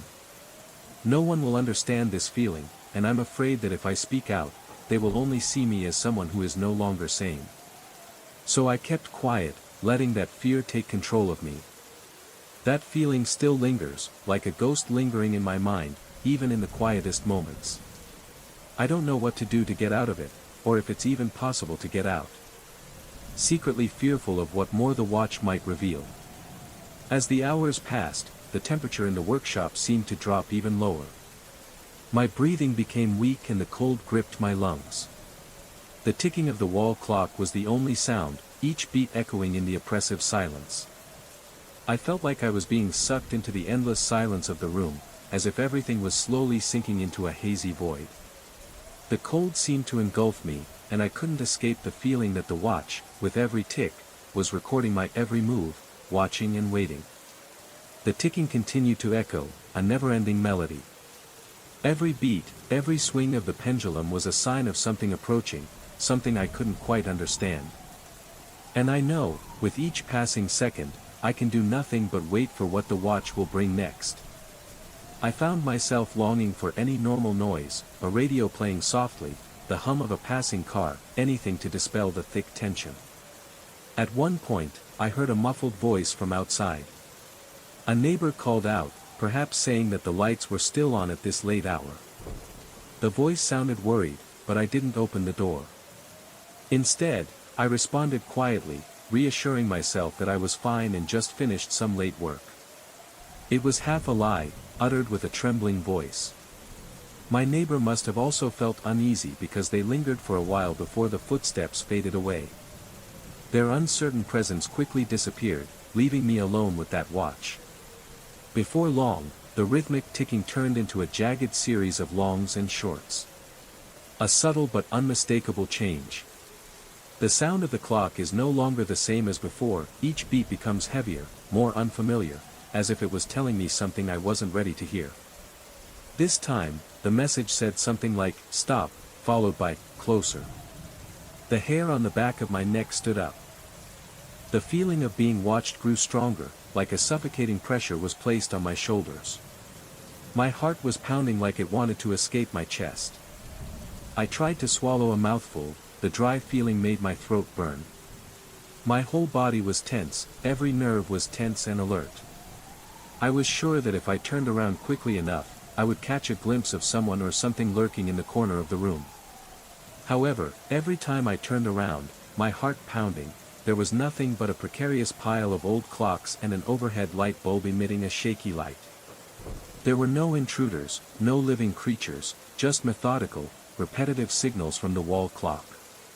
The repetition of signals from the watch increasingly serves as a reminder of stress, a sign that cannot be ignored. The cold, the silence, and the feeling of being watched still stuck with me, making it impossible for me to dispel it. Something is there, in the darkness, and I don't know if I can escape it. I tried to steady myself by leaning against the bench, but my sweaty palms felt like the surface was slippery. The storm outside became more and more intense, and lightning poured in through the window, momentarily illuminating every corner with relief. My shadow twitched violently from the lightning, making me feel as if a dark shadow was rushing behind me. I can't say exactly when I first felt myself losing my sanity. Perhaps it was after the third or fourth time the clock hands reversed. I watched as the objects around me shifted slightly. A newly chipped coffee cup looks pristine again. Scratches on the floor disappeared. The more it happened, the more nauseous I became, as if time itself was chipping away at my sense of stability. My hands were shaking so much that I could hardly hold my tools. My breathing was shallow and dizziness swirled in my head as if I was about to faint. I wondered if this was real or if I was hallucinating from exhaustion. My sweat-soaked shirt clung to my back, adding to the coldness in the room. It feels like I'm being pulled into a deep abyss, where there's no way out. Everything around me, from the clock to the space around me, no longer seemed real. Small signs of change kept happening, and I couldn't escape the feeling that I was slowly sinking into another world where everything was out of control. In a desperate attempt to steady myself, I tried to remember everything my mentor had taught me. His words echoed in my mind about watches being more than just tools to measure time. He has said that they are a portal to understanding the rhythms of existence. At the time I considered it an uplifting verse, but now I wonder if something like this happened to him. My thoughts returned to the reflection I had seen on the watch glass, his face contorted in terror, silently pleading for help. Was he stuck somehow, between gears and time? Not yet fully decided, I found myself talking to that watch. My voice sounded strained and fragile, hardly recognizable as my own. I mumbled questions, half asking it to explain these reversals, these coded messages, these ghostly reflections. Of course, there's no direct feedback, just mechanical ticking and the occasional squeak of wood. Yet every beat seemed to be taunting me. Every slight movement of the hand feels like a threat. Lightning flashed again, followed by a clap of thunder that shook the whole workshop. The clock's pendulum stopped halfway for a split second, enough to make my heart pound in my chest, and then rushed forward again with a loud clang. The next melody broke out, an almost painful wail bell. It echoed through my ribs, making me gasp. A cold rush of adrenaline ran through my veins, and I felt certain that if I stayed in the workshop any longer, something truly indescribable would happen. However, I couldn't leave. Even though I knew I shouldn't stay, a part of me still couldn't leave. It felt like some force was holding me back, as if the workshop, the clock, and its strange presence had taken over my mind and body. Fear, curiosity, and an inexplicable urge kept me from escaping this spiral, even knowing there might be no way out. In a desperate attempt to steady myself, I tried to remember everything my mentor had taught me. His words echoed in my mind about watches being more than just tools to measure time. He has said that they are a portal to understanding the rhythms of existence. At the time I considered it an uplifting verse, but now I wonder if something like this happened to him. My thoughts returned to the reflection I had seen on the watch glass, his face contorted in terror, silently pleading for help. Was he stuck somehow, between gears and time? Not yet fully decided, I found myself talking to that watch. My voice sounded strained and fragile, hardly recognizable as my own. I mumbled questions, half asking it to explain these reversals, these coded messages, these ghostly reflections. My questions came out in a desperate confusion, and I couldn't stop thinking that maybe, just maybe, the watch was responding to me in a strange way. But can those messages really have meaning, or is it all just an illusion of a mind disturbed by too many unanswered questions? Of course, there's no direct feedback, just mechanical ticking and the occasional squeak of wood. Yet every beat seemed to be taunting me. Every slight movement of the hand feels like a threat. Lightning flashed again, followed by a clap of thunder that shook the whole workshop. The clock's pendulum stopped halfway for a split second, enough to make my heart pound in my chest, and then rushed forward again with a loud clang. The next melody broke out, an almost painful wail bell. It echoed through my ribs, making me gasp. A cold rush of adrenaline ran through my veins, and I felt certain that if I stayed in the workshop any longer, something truly indescribable would happen. However, I couldn't leave. Either desperate curiosity or some sense of duty kept me there. I had to decode the watch's messages to face whatever it was warning me about. Another series of ticks and bells formed. At this point, my eyes were almost wild with panic, but I forced myself to write each short line and long line in my notebook. With each translated symbol, I felt more and more uncomfortable. It comes. The clock spelled out, followed by a series of jumbled letters that appeared to be an incomplete word. Maybe be careful. My teeth accidentally knocked together and I realized I was shaking so much I could barely write. I thought I saw a flickering light inside the dial, like a single candle behind the glass. My gaze was glued to it, the reflection of the factory interior suddenly twisted, transforming into a space that looked both familiar and horribly strange. In that warped reflection, I spotted a figure gliding across the floor toward me, impossibly long with features blurred beyond recognition. It radiated a terrifying presence, the kind that made the back of your brain scream in primal fear. I heard the sound of my own blood pounding in my ears, and for a moment I couldn't move. It was the feeling of suffocation that helped me escape my paralysis. The air in my lungs felt tight, my breathing became rapid and panicked. My hand fumbled to close the dial, as if closing it could block out the horror inside. But the faint outline of that figure remained in the glass, its hand raised motionless. Even though I tried to close the clock, I couldn't escape the feeling that something was holding me back, as if time and space were trapped in there with me. Indescribable fear was rising, but I knew I couldn't leave this place, at least not until I understood everything. I felt my stomach tighten. I refused to look at that reflection anymore. At that moment, the light flashed again, leaving the workshop almost in darkness for an instant. My vision was spinning and I almost collapsed from the sudden disorientation. When the lights became dimmer again than before, I noticed that the minute hand on the clock was moving back in a rapid circle. The gears clicked and turned inside the mechanism at breakneck speed, creating a frantic staccato sound that had nothing to do with a simple piece of time. Sweat ran down the side of my face, and I could taste the salt on my chapped lips. An urgent intuition told me that if I did not act, the presence of the warning messages would fully reveal itself. I reached for the screwdriver with trembling hands, determined to dismantle the device with those strange engravings. My heart was beating so violently that I wondered if it might explode. With the first revolution of the screwdriver, a burst of energy seems to pass through the watch. I felt a cold wave rush over me, like a cold wind swirling in a closed space.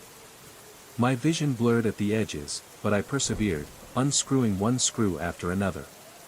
Each tiny piece of metal fell onto the bench, making a clanging sound that made my ears deaf. My breathing became ragged, gasping. My entire being is focused on stopping that unstoppable countdown or whatever. Finally, I was able to pry out the etched gear. As soon as it let go, the whirl of hands slowed, the frantic ticking subsided, and the bell faded to an echo that lasted a few seconds before silence fell again.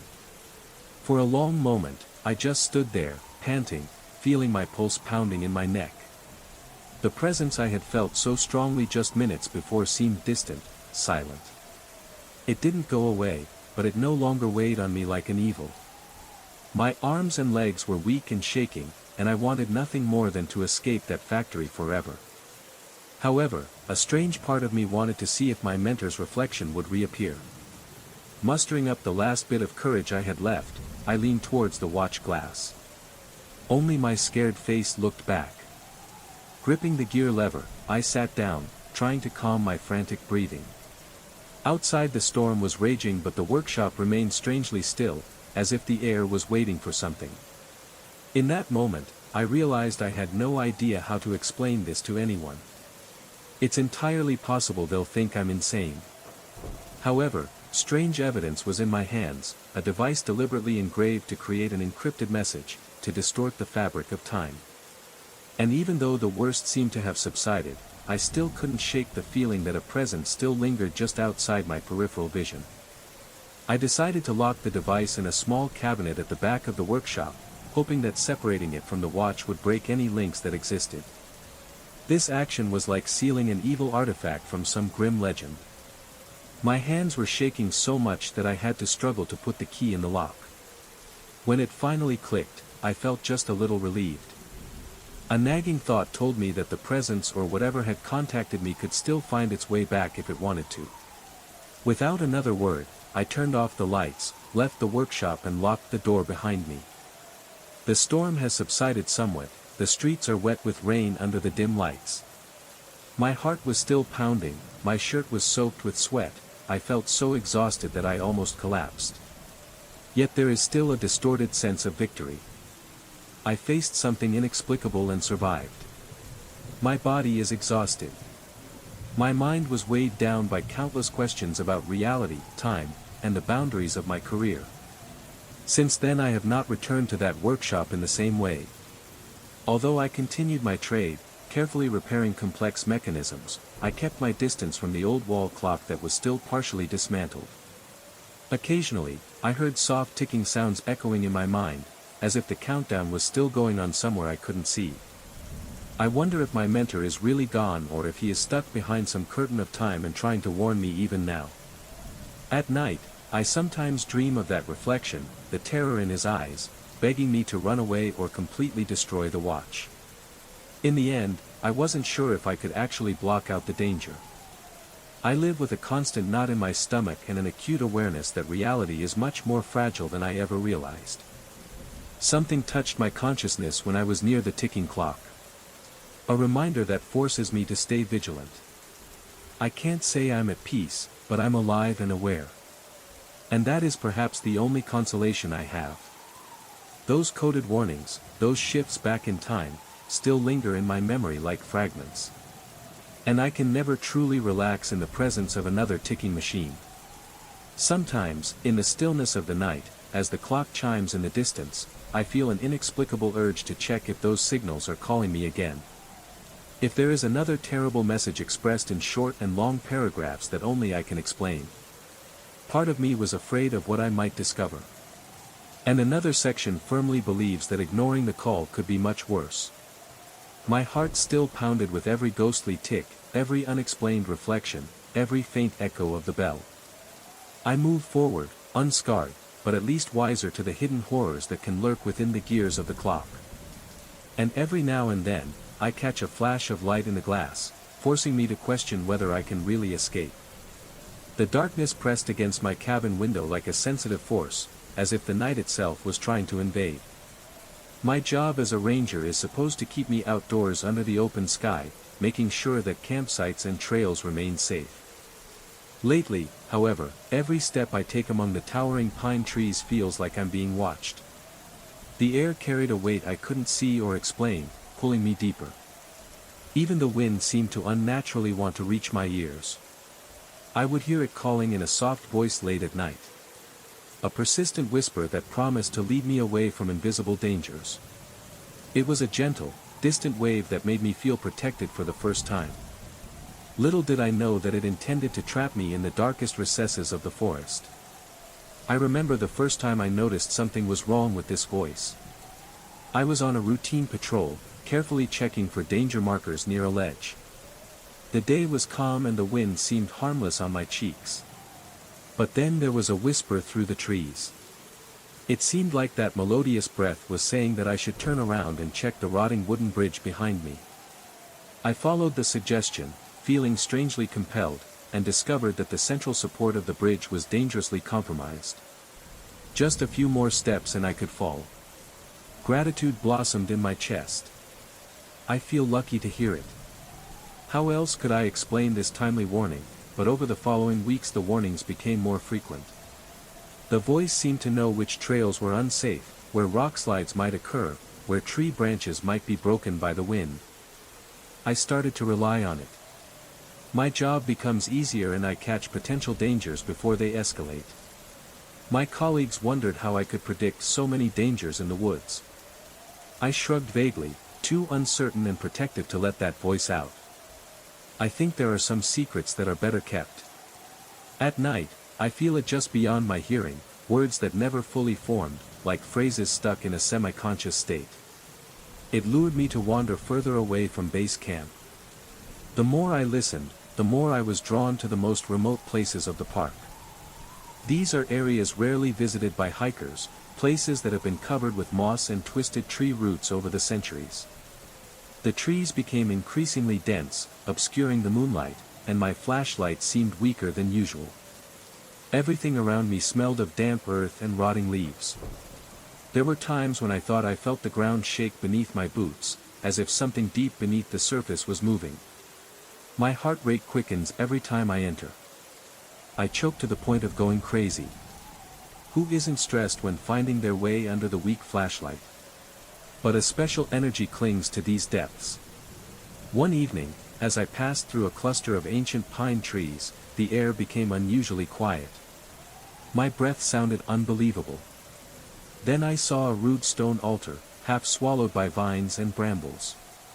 I cringed gently. It looked out of place, as if something had built it a long time ago and left it to be swallowed by the forest. Burn marks stained the top and I could smell a pungent smell that reminded me of old ashes. My pulse pounded in my ears. That voice, as if sensing my fear, whispered reassurance. It feels calm, almost affectionate. I found myself strangely comforted, as if it told me that this was only the beginning. My daily life began to unravel in small but palpable ways. Every morning when I wake up, I feel like the forest is clinging to me. I discovered thin green streaks on my bedsheets, like plant residue. My fingernails were filled with dirt that I couldn't remember gathering. Sometimes my arm gets itchy and I scratch it, only to see rough patches of skin that look almost mossy. I was so scared that I avoided looking too closely in the mirror. I'm worried it might be some new type of fungal infection. Yet a strange part of me felt drawn to these changes, as if they were a sign of communion with the forest. My colleagues became increasingly worried about my attitude and my sudden absence. They asked why I spent so many nights out there alone, far away from the station. I confirmed that I am investigating possible hazards or following leads on illegal dumping sites. Most believed me, but I could see the doubt in their eyes. A colleague who noticed a faint lychee-like pattern on my wrist suggested I see a medical professional. I just nodded. That voice told me that it wasn't necessary, that it was natural, that the forest had a way of welcoming those who truly listen. As the days passed, I noticed many remnants of ancient offerings. Sometimes they are piles of small carved stones arranged in a spiral. Other times, they were made from hollow logs that contained some dried turpentine or black residue inside. Each discovery deepened my curiosity. My steps seemed to be guided by something invisible. The forest canopy stretches overhead. A crowd silently observed, letting thin rays of sunlight penetrate like suspicious eyes. My breathing became shallow as I thought of invisible observers. Cold sweat trickled down the back of my neck whenever I stopped, straining to hear more than the usual buzzing of insects. Every rustle in the bushes sends adrenaline soaring. But in the midst of my trembling with anxiety, I felt the voice's presence calming me, urging me to trust it. Sometimes, especially when trudging through soft patches of leaf litter, I swear I see movement out of the corner of my eye. My flashlight would scan the area, revealing only gnarled tree roots or twisted saplings. However, the feeling of being watched never left me. On a particularly sweltering afternoon, I felt compelled to stop in an overgrown meadow dotted with petrified tree stumps. The voice seemed clearer than ever, its whispers urging me toward the tall grass. My chest tightened as I advanced. With each step, the grass split into circular swirls, as if something invisible was slithering forward. My hand trembled around the handle of the flashlight, and I noticed my skin had turned green in the harsh sunlight. It startled me so much that I almost turned back, but the voice insisted there was more to see. That evening, I sat alone at the window of my cabin, looking out into the darkness between the towering pine trees. My heart pounded every time the wind moved, reminiscent of a whispering voice forming incomplete words. I tried to distract myself by reviewing the trail map, but I couldn't concentrate. My breathing was still shallow, my skin was cold. I realized I was craving the forest, desperately responding to that call. The cabin felt claustrophobic, the walls too close, the electric sound of the overhead light too sterile. Late at night, I found myself stepping outside, my shoes crunching on the gravel road, drawn like a moth to the invisible flickering light of a fire. The voice led me to a part of the forest that I had never fully explored. A cluster of ancient oak trees so dense that no starlight could penetrate. The darkness weighed on me like a lead blanket. The beam of my flashlight revealed intricate carvings on the oak tree's trunk, symbols I couldn't decipher, glowing faintly in the light. When I pressed my palm against a tree trunk, the bark felt warm. It beats almost in sync with my heartbeat. My mouth went dry as confusion collided with wariness. There's something inside me that refuses to let go. After a few seconds, I felt my arm vibrate and it involuntarily sent shivers down my spine. The voice whispered faint words of unity, of secrets waiting to be discovered. My eyes watered, a dizziness forced me to close my eyes. That voice, now clearer than ever, declared that I was about to reveal the deepest knowledge of the forest, that all I needed to do was surrender. My skin felt like there were insects crawling all over it, each ridge was like tree bark tingling with an electric buzzing sound. A feeling of extreme panic engulfed me. Somehow, I found the strength to stand. I began to stagger back from that altar. My mind was a mess of fear and confusion. The voice's whispers had sharpened into an urgent plea, telling me to stay, to step forward, to join. My heart was pounding so hard I thought my chest might burst. But I continued to retreat, exhaling in gasps. The black shape seemed to recede, though the oppressive atmosphere lingered like a heavy shawl. Every nerve in my body screamed that I was defying something much bigger than myself. Switching off from the clearing feels like sprinting through a nightmare. My flashlight flickered, through strange shadows, and threatened to plunge into the darkness.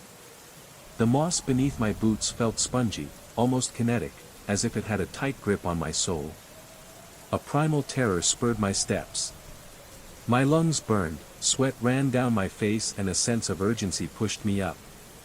Every heartbeat was a thunderclap in my ears, and my breathing came in ragged bursts of rage. I felt as if a living entity was about to reveal the hidden soul of the forest. Over time, the changes in my body became harder to ignore.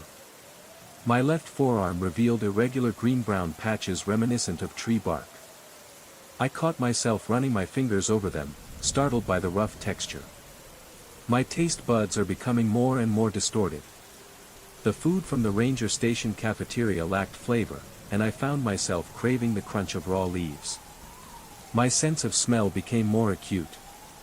I could detect damp wood and mushrooms growing all over the yard. The headaches flare up every time I stay indoors for too long. However, the moment I stepped out among the trees, a feeling of peace filled me, albeit tinged with fear. My colleagues started whispering about how unwell I looked. Some people suggested changing my patrol shift, but I insisted I was fine. When one of them asked me how I was feeling, I vaguely replied that I was just dealing with allergies. I feel like they don't believe me. Late one evening, my supervisor tried to persuade me to rest. He said something about resting.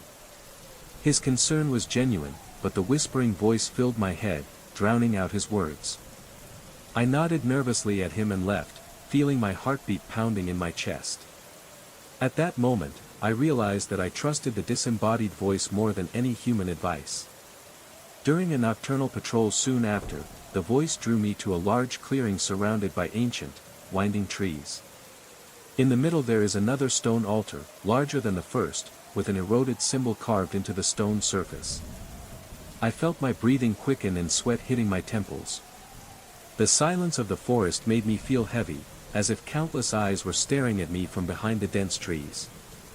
My vision blurred for a moment, and in the disorienting fog I thought I caught a glimpse of shapes moving among the trees. They look almost humanoid but blend in perfectly with the vegetation. I felt them swaying to the rhythm of my own uncertain steps. Panic flared in my chest.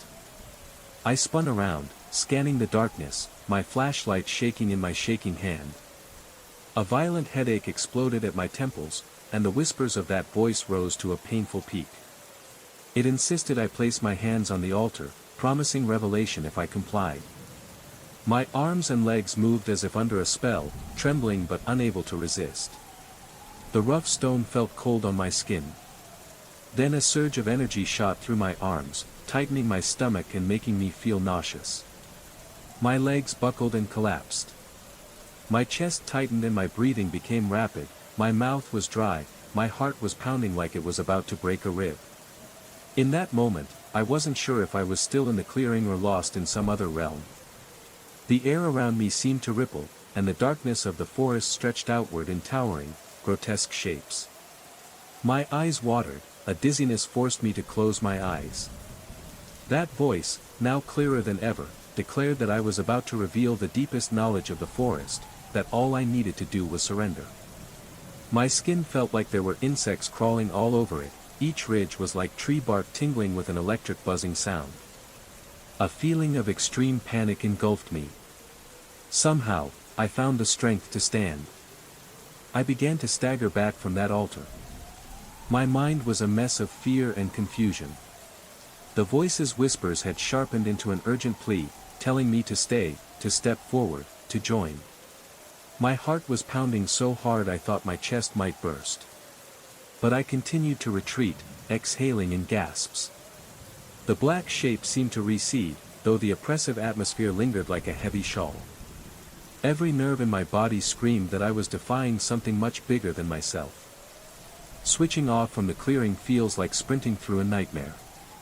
My flashlight flickered, through strange shadows, and threatened to plunge into the darkness. The moss beneath my boots felt spongy, almost kinetic, as if it had a tight grip on my soul. A primal terror spurred my steps. My lungs burned, sweat ran down my face and a sense of urgency pushed me up. Every heartbeat was a thunderclap in my ears, and my breathing came in ragged bursts of rage. A feeling of trepidation overwhelmed me as I walked down the familiar path, tired and exhausted. The faint light of the ranger station appeared before my eyes, seemingly a lifesaver, but I felt strange that it could not dispel the fear that was weighing me down. That voice still lingers in my mind, like an undercurrent, whispering that it's never too late. But I ignored it, continuing to trudge along until I collapsed in the station's entrance. My colleagues rushed over, their faces filled with worry, but I could only mutter meaningless words. They pulled me to sit, trying to ask me what I was going through, but everything in my head was just a mess. My head hurts, as if everything is spinning. That night, I slept in the station's infirmary, alone with my sweat-soaked sheets. When I woke up the next morning, there was a strange feeling mixed with emptiness in my body. I looked in the mirror and was startled to see my reflection. My skin was still rough and cracked, but there were less signs of strange grooves, as if my body had escaped the temptation of the forest. However, my eyes were bloodshot, and my gaze carried a wildness that I couldn't deny. I felt relieved but also scared. I wasn't completely myself, and I knew I had to set boundaries with that voice. Even though I was saved from the dangers, the forest still tried to pull me into it, luring me to abandon all connection with the outside world. However, a part of me still felt drawn to it, as if a part of my soul was bound to it. Over the next few days, as I cleared my personal belongings from the station, I felt the gaze of the forest watching me. On quiet nights, I hear whispers in the wind, as if that voice is still calling me, reminding me that there are always many things yet to be discovered. My heart began to skip a beat as I remembered the carved altars, the strange characters on my hands, the times I got lost in the maze of darkness. Every once in a while, my skin feels itchy, as if something lives just below the surface, ready to rise. I couldn't be sure whether I had truly escaped the control of the forest or not. But every time night falls and the wind rustles in the treetops, I hear those whispers again, and wonder if they're really gone or just waiting. The forest is a mysterious kingdom, and its secrets once sneaked into the mind, they are never completely let go. I breathed out, feeling like an invisible hand was tightening around my chest. The book continued to draw me into its strange world. These incomprehensible letters, strange characters twisted in the dim light, as if they were not simple words but something communicating directly with my soul. It was as if there was some urging, forcing me to understand, to continue reading. I tried to scroll through, but my eyes couldn't take their eyes off those words. The voice in my head spoke again, fear rising as I realized that those words were not mere descriptions, but warnings, an untold story into which I had been drawn, despite all my efforts to avoid it. My gaze flickered between words. It felt like this book was following my every thought. It felt like I was in a dangerous game where the rules of the real world no longer applied. Every page I turned intensified the strangeness. I can't stop. The words of the book seemed to be transforming. They formed unimaginable images in my mind, ghosts flitting across the pages, twisted memories and strange sounds. A creepy feeling swept over me as I realized that this book had a terrifying power that could manipulate my reality and my past. I tried to look away from the book, but I couldn't. Every time I think I understand, it changes, revealing something new. It felt like a door had opened, inviting me into a world that I couldn't refuse. Finally, I stopped, raised my head from the book and looked into the darkness of the room. I could feel a presence around me, as if someone was watching me, quietly, waiting. The feeling of fear weighed heavily on me, and I knew that this book, although invisible, was always present in my mind. Its whispers will never stop. An uneasy feeling washed over me, but I couldn't help but feel more and more drawn into this strangeness. That day, when I returned to the apartment, I found the book in the same place, open on the coffee table. Today's passage is even clearer, describing one morning when I went to teach, the thoughts I secretly had in my head about my students, and the feeling of being torn between imparting knowledge and the fatigue I couldn't hide. I stood there, cold sweat running down my spine. This cannot be just a coincidence. My mind tried to deny it, to explain everything away as stress or fatigue, but the strange feeling kept haunting me. It was like something was controlling me, taking over my every thought and putting me in a world I couldn't escape from. Even though I tried to stay away from the book, I couldn't stop opening it. The words continue to recount details of my life that only I know. This book has become a part of me, as if I am no longer the reader but part of the story. One night, when I woke up from a nightmare of ghostly characters on a page, I decided I had to face this. I opened the book again, this time to understand it better, to see if I could find the truth behind all that was happening. Those pages were not just lifeless stories, they had the power to control my reality. As I read, I felt like I was falling into a deep hole, where every word, every sentence pulled me in. I began to realize a terrible truth. Not only does the book describe my life, but it also predicts what will happen next. Events, actions, all laid out before my eyes as part of a pre-programmed script. This is no longer a story, but part of a game I can't escape. The feeling of losing control began to overwhelm me. Every step I take, every action can be predicted in advance. I am no longer myself. I am a character in a story that I cannot change. The extreme confusion made me begin to doubt myself. Am I truly free, or am I just living in an endless loop of preordained events? One night, when I returned to the apartment after a long day, the book was not on the coffee table as usual. It was nowhere in the room. I looked everywhere, anxiety rising when I couldn't find it. This makes me feel more insecure than ever.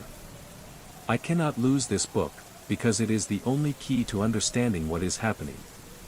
But it was no longer there, and the fear I felt grew stronger. I walked out of the apartment and ran down the dark hallway. My footsteps echoed in the quiet space, making me feel like every sound in the building was watching me. When I turned around, I realized that I had stumbled into an unfamiliar space. The familiar walls were gone, replaced by endless hallways, leading me to tightly closed doors. I don't know where I went, but I know one thing, that book is still following me. My thoughts kept spinning around the book, the strange lights, and the dark scene of the apartment. I couldn't do anything but constantly worry about what happened. A heavy feeling surrounded me, as if the walls in my office were slowly tightening.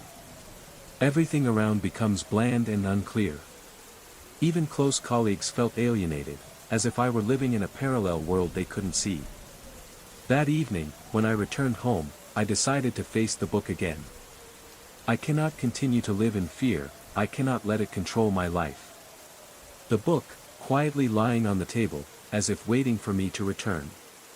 When I opened it, nothing had changed except the old words that were imprinted in my mind. But as I continued reading, I saw something strange. A new line of text had just appeared on the page, text that I had never seen before. "Don't hide," it read. "Every question has an answer. Just look at the light." My whole body trembled as I read these words. A new fear came again. Who is writing these words? And why do they constantly talk to me, guide me? This inextricable feeling made me unable to stop, forcing myself to continue reading. I blinked as the letters faded, and then it was as if they disappeared into thin air. I shook my head, unable to comprehend what I had just witnessed. Why do I feel like I'm being watched, like a character in a story I can't control? The room around me began to become dim, the walls seemed to sag, gradually dissolving into darkness. In a panic, I threw the book on the floor and rushed out, my heart pounding. My shadow seemed to chase me from behind. I felt a strong presence, not from something or anyone, but from where I was standing. A cold feeling surrounded me, as if the air was squeezing in my lungs. My eyes felt like they were about to pop out of their sockets as I looked at my apartment.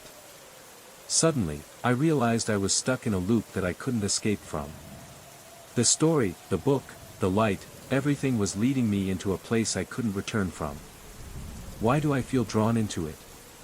Is reality just an illusion, and the book is my door to another world? I can't say for sure, but one thing I know is this: I no longer have control over anything. Water poured into the bathtub, each drop falling like a continuous, strong and intense beat.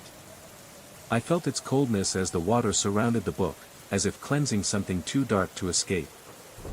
However, as soon as the book was dipped in water, I saw the words begin to fade, then reappear. The billowing lines of letters seemed to come to life, reforming and beginning to write more. Those were words I had never read before, but they were like a whisper in my head. I couldn't believe my eyes.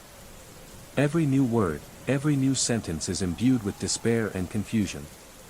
Scenes, obsessions I could not understand, and memories I had never experienced kept surrounding me. The feeling of uncontrollable fear made me feel like I was no longer myself. I was sinking into a reality that was not mine. I'm not just reading, I'm living what the book wants me to live. The paragraphs increasingly described personal details about me, the anxieties and complications in my mind.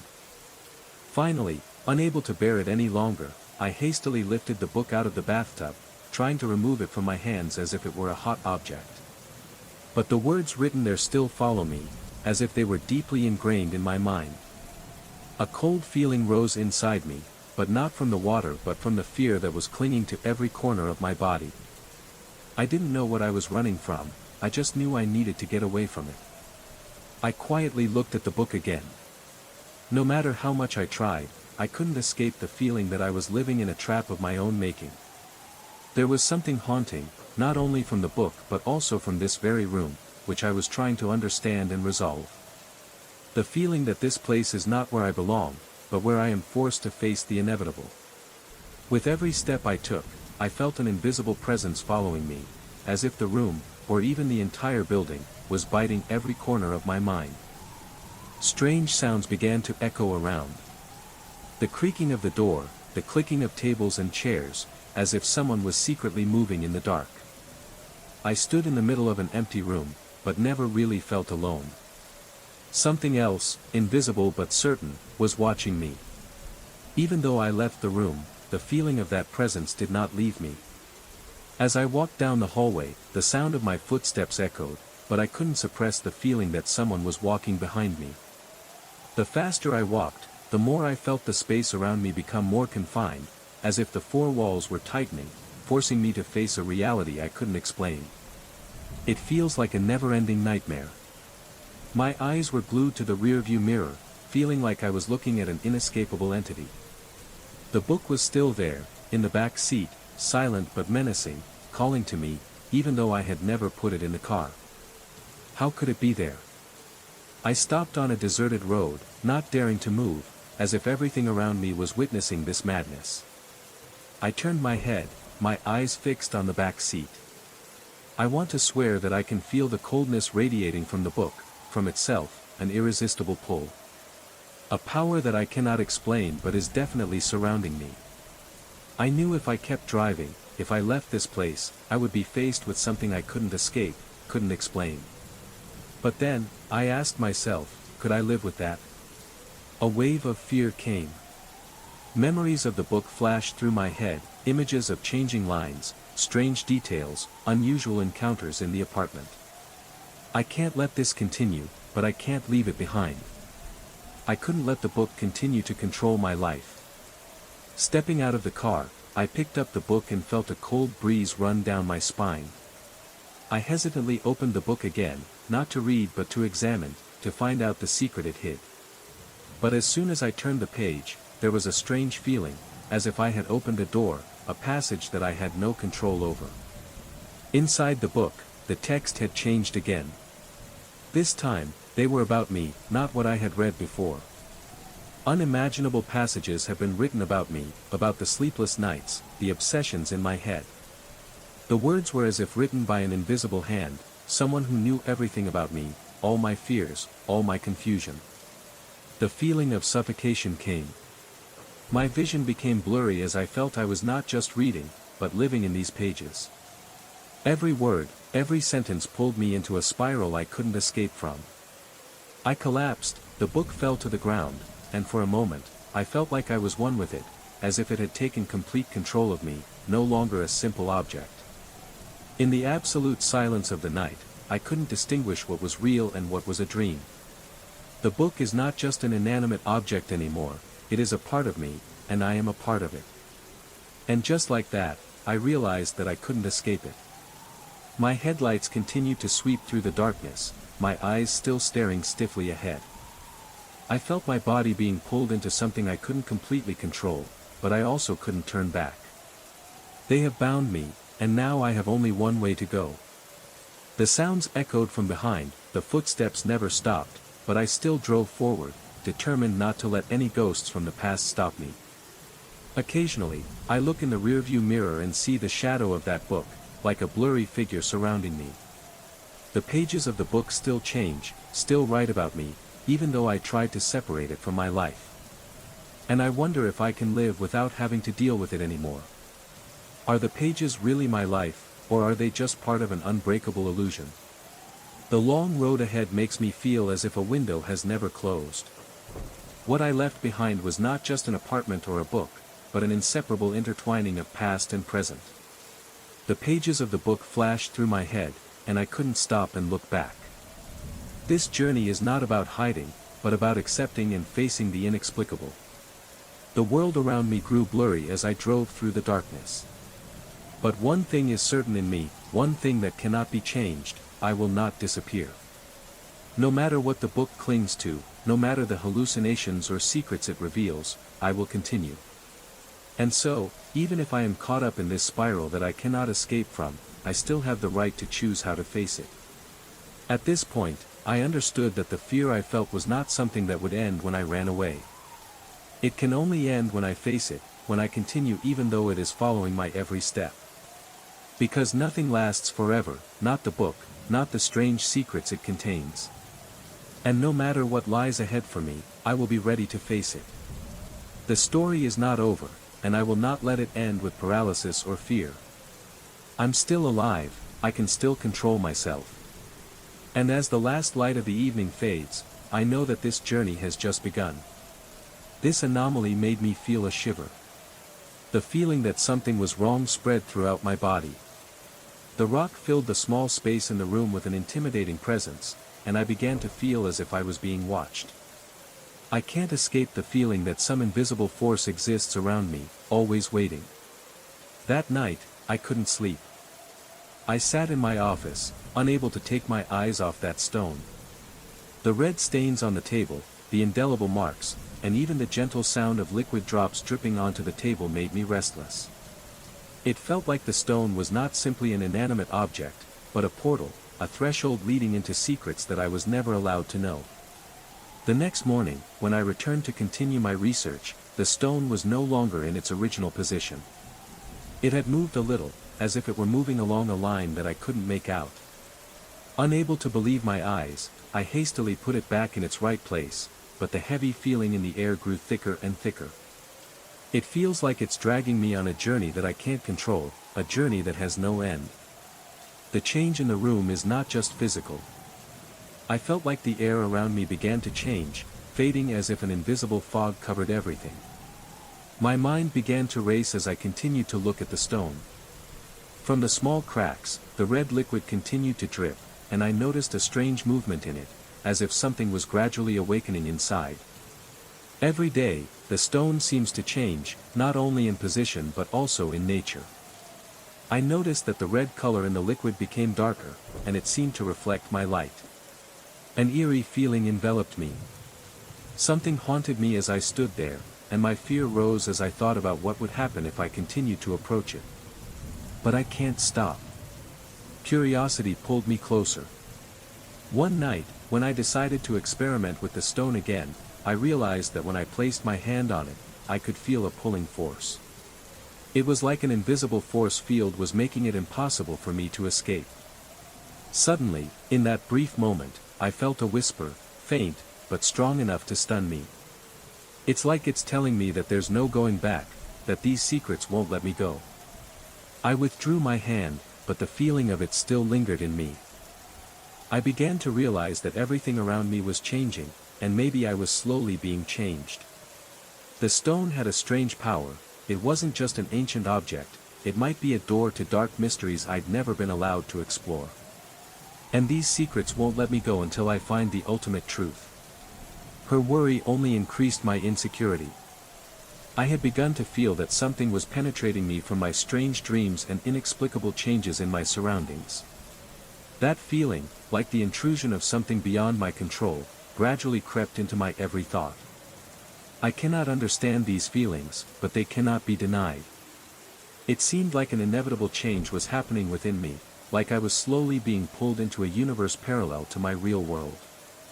One evening, I decided I couldn't keep avoiding it anymore. I stood before the stone, the dim light from my desk just enough to create faint shadows around me. A strange feeling enveloped me, and I realized there was no way to escape what I was facing. I feel like I'm at a crossroads, a point of no return. The feeling that if I don't face these changes, they will drag me down a path of no return. My fingers trembled as I touched the stone again. This time, I couldn't stop. Under my fingertips, the cracks on the stone surface seemed to start reacting. An unusually warm feeling passed through my hand, and I felt like I was being sucked into it. At that moment, a slight hiss rang out in the quiet space, as if the very air around me was being warped. I looked up, and as my gaze fell on the wall in front of me, I saw a strange symbol begin to emerge from the darkness, an unidentified drawing, like part of an ancient script. I backed away in panic, but it was too late. My feelings were enveloped by a stagnation. Everything seemed to become blurry, and I felt like I was falling into an invisible space. At this moment, the space around me seemed to be shrinking, and I could feel every change in the air. The dizziness set in, and I felt as if I were drifting into another world, one I had no control over anymore. The transformation seemed to be taking place, not only in me but in everything around me. Shadows began to dance on the wall, like faded drawings from the past coming to life. Every breath I took felt like a disembodied melody, and I realized that I was no longer simply an observer. I became a part of it, a part of a story from which I could not retreat. Soft breathing sounds and strange whispers began to echo in my head. I couldn't understand them, but I knew they were talking about me, referring to me. In a panic, I stepped back and closed the storage room door. But it's not enough to stop the transformation.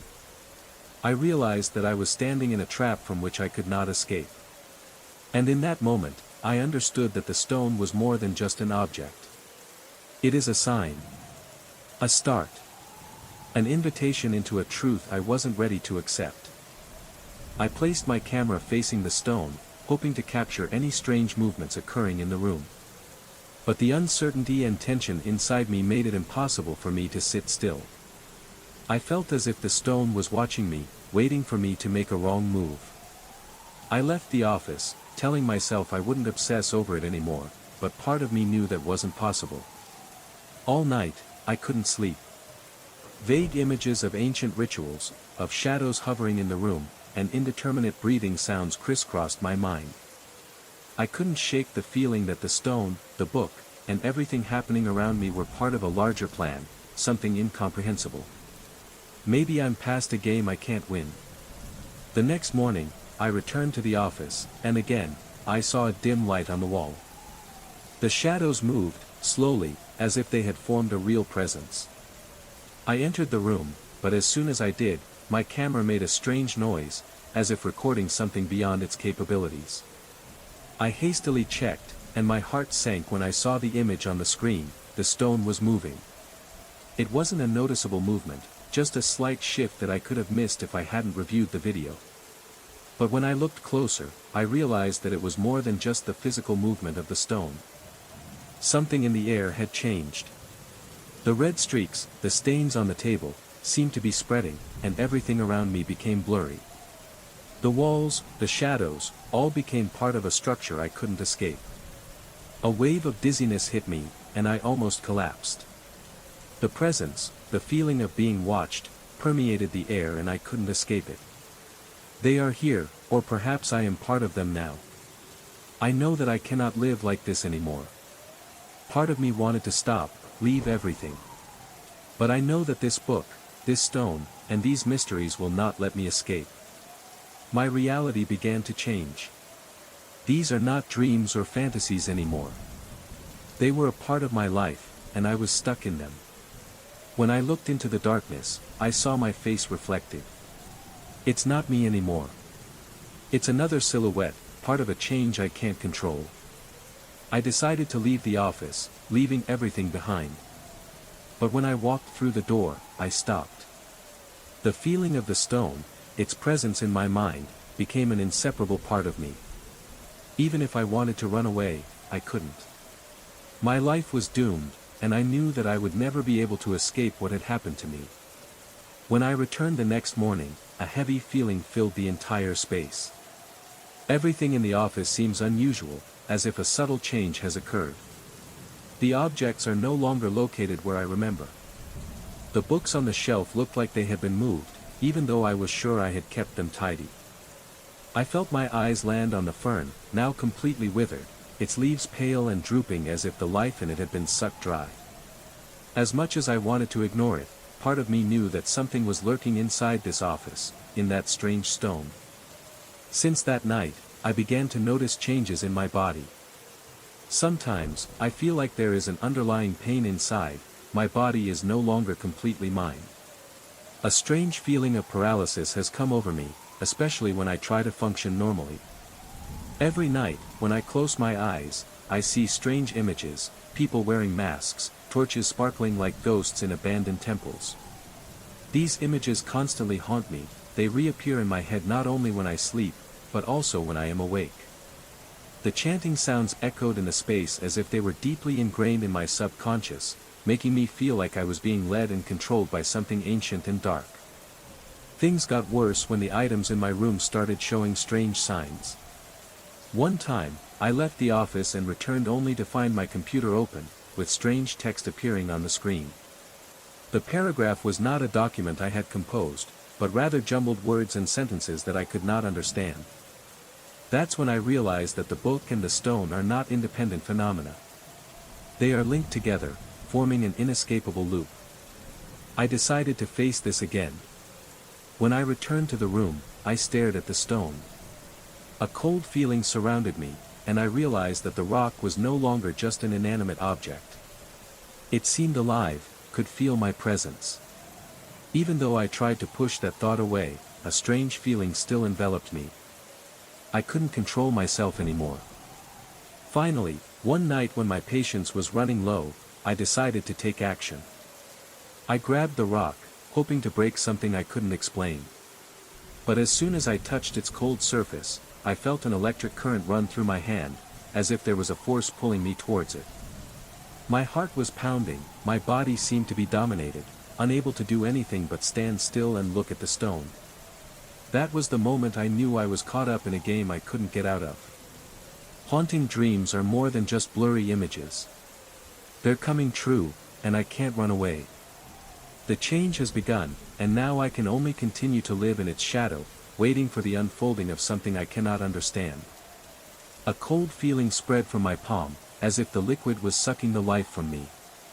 I pulled my hand back, my heart pounding, but I couldn't take my eyes off the stone. Everything around me seemed to be engulfed in a wave of blurred static, the space became distorted. I looked down at the ground, where the red liquid was spreading, flowing out in a strange shape, like a symbol, as if it was creating a sign. My breathing became shallow as I realized that all my efforts to escape were futile. The stone, even though it was buried, never gave up. It still sucked me in tightly, as if there was an invisible force pulling me in from within. The red marks on the ground had now become a spiral shape, as if they were drawing a path leading me back, leading me into an understanding I couldn't escape. The cold enveloped me, not just from the air, but from my own body. Every heartbeat seems to beat in a quiet space. I stood there, stiff, unable to take my eyes off the red liquid. It created a rhythm of its own, a sound like a sigh lingering in the air. This feeling, the feeling of inescapability, grew stronger and stronger, forcing me to face the reality I had sought to deny. I threw the box back into the car, without a clear thought. Part of me wanted to drive away quickly, leaving everything behind. But the rest, the part one couldn't escape, pulled me closer, closer to something I couldn't understand. The chanting in my mind had now become a constant urging sound. A feeling like there was someone standing behind me, whose presence could not be seen but could be felt. I looked in the rearview mirror, but saw nothing but darkness. When I turned around, I almost felt like I was being watched, every step seemed like a step closer into that darkness. I can't continue like this. My mind struggled to find a reasonable explanation, but my heart couldn't stop racing, tense with what I felt, what I experienced.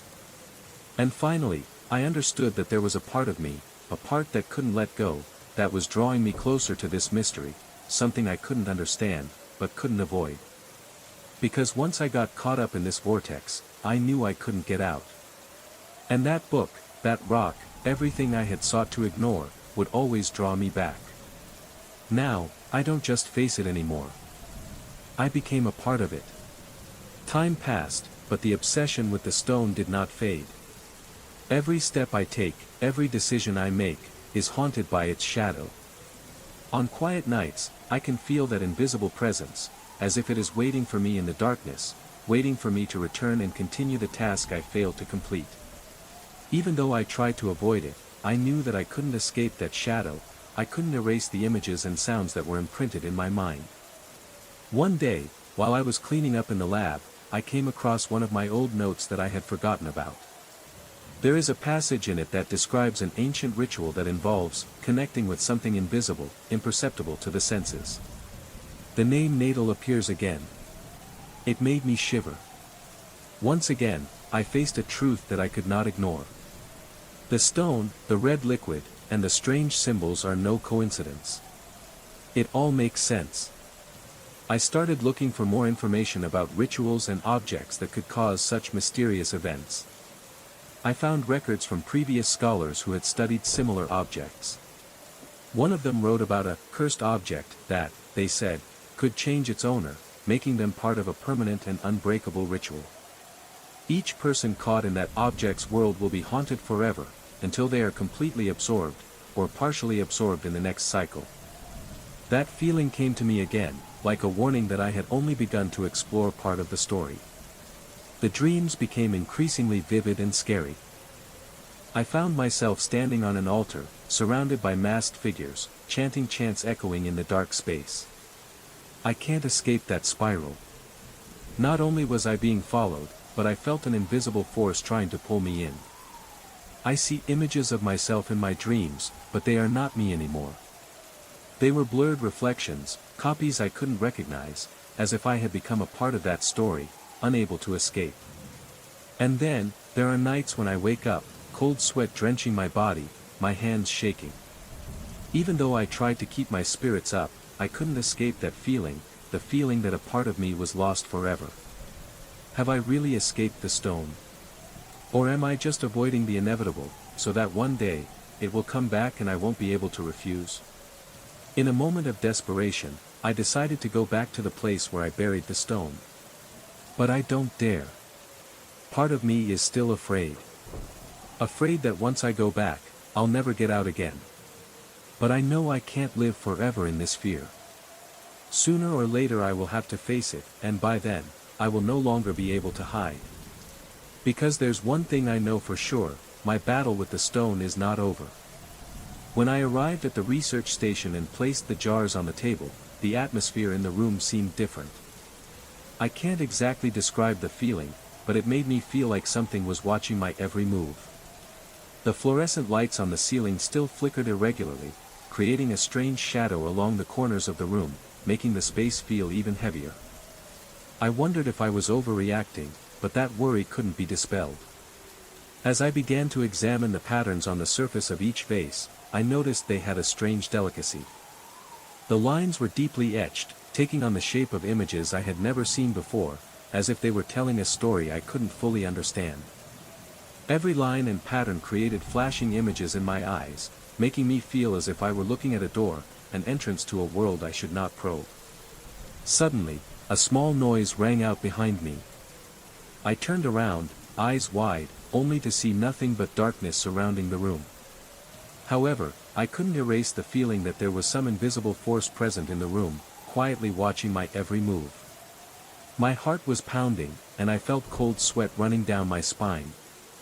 That feeling was indescribable, as if there was a force that was drawing me into these strange images. Unable to bear it anymore, I decided to put down the jars and go back outside, hoping that the change of air would help me escape this suffocating feeling. But as soon as I stood up, a sudden sharp pain spread from my head to my toes. I turned around, feeling as if something had changed in the room, and I was no longer alone. A strange darkness stretched across the floor, and the light from the fluorescent lamps cast distorted shapes on the surrounding objects. I quickly grabbed the nearest vase and returned to my desk. At that moment, I noticed something strange. The patterns on the surface of the vase seemed to have changed. They were no longer the same as what I had observed before. The engraved lines seemed to be shifting. The image began to form into a face, eyes deep and cold, as if I was being stared at. I couldn't believe my eyes. This feeling, this invisible and uncontrollable change, made me unable to stand. Whispers, flickering in the air, a strange sound, as if someone was whispering a curse in my ear. I turned around, suddenly realizing that I couldn't leave this place. The room became gloomy, as if the space around me was being stifled.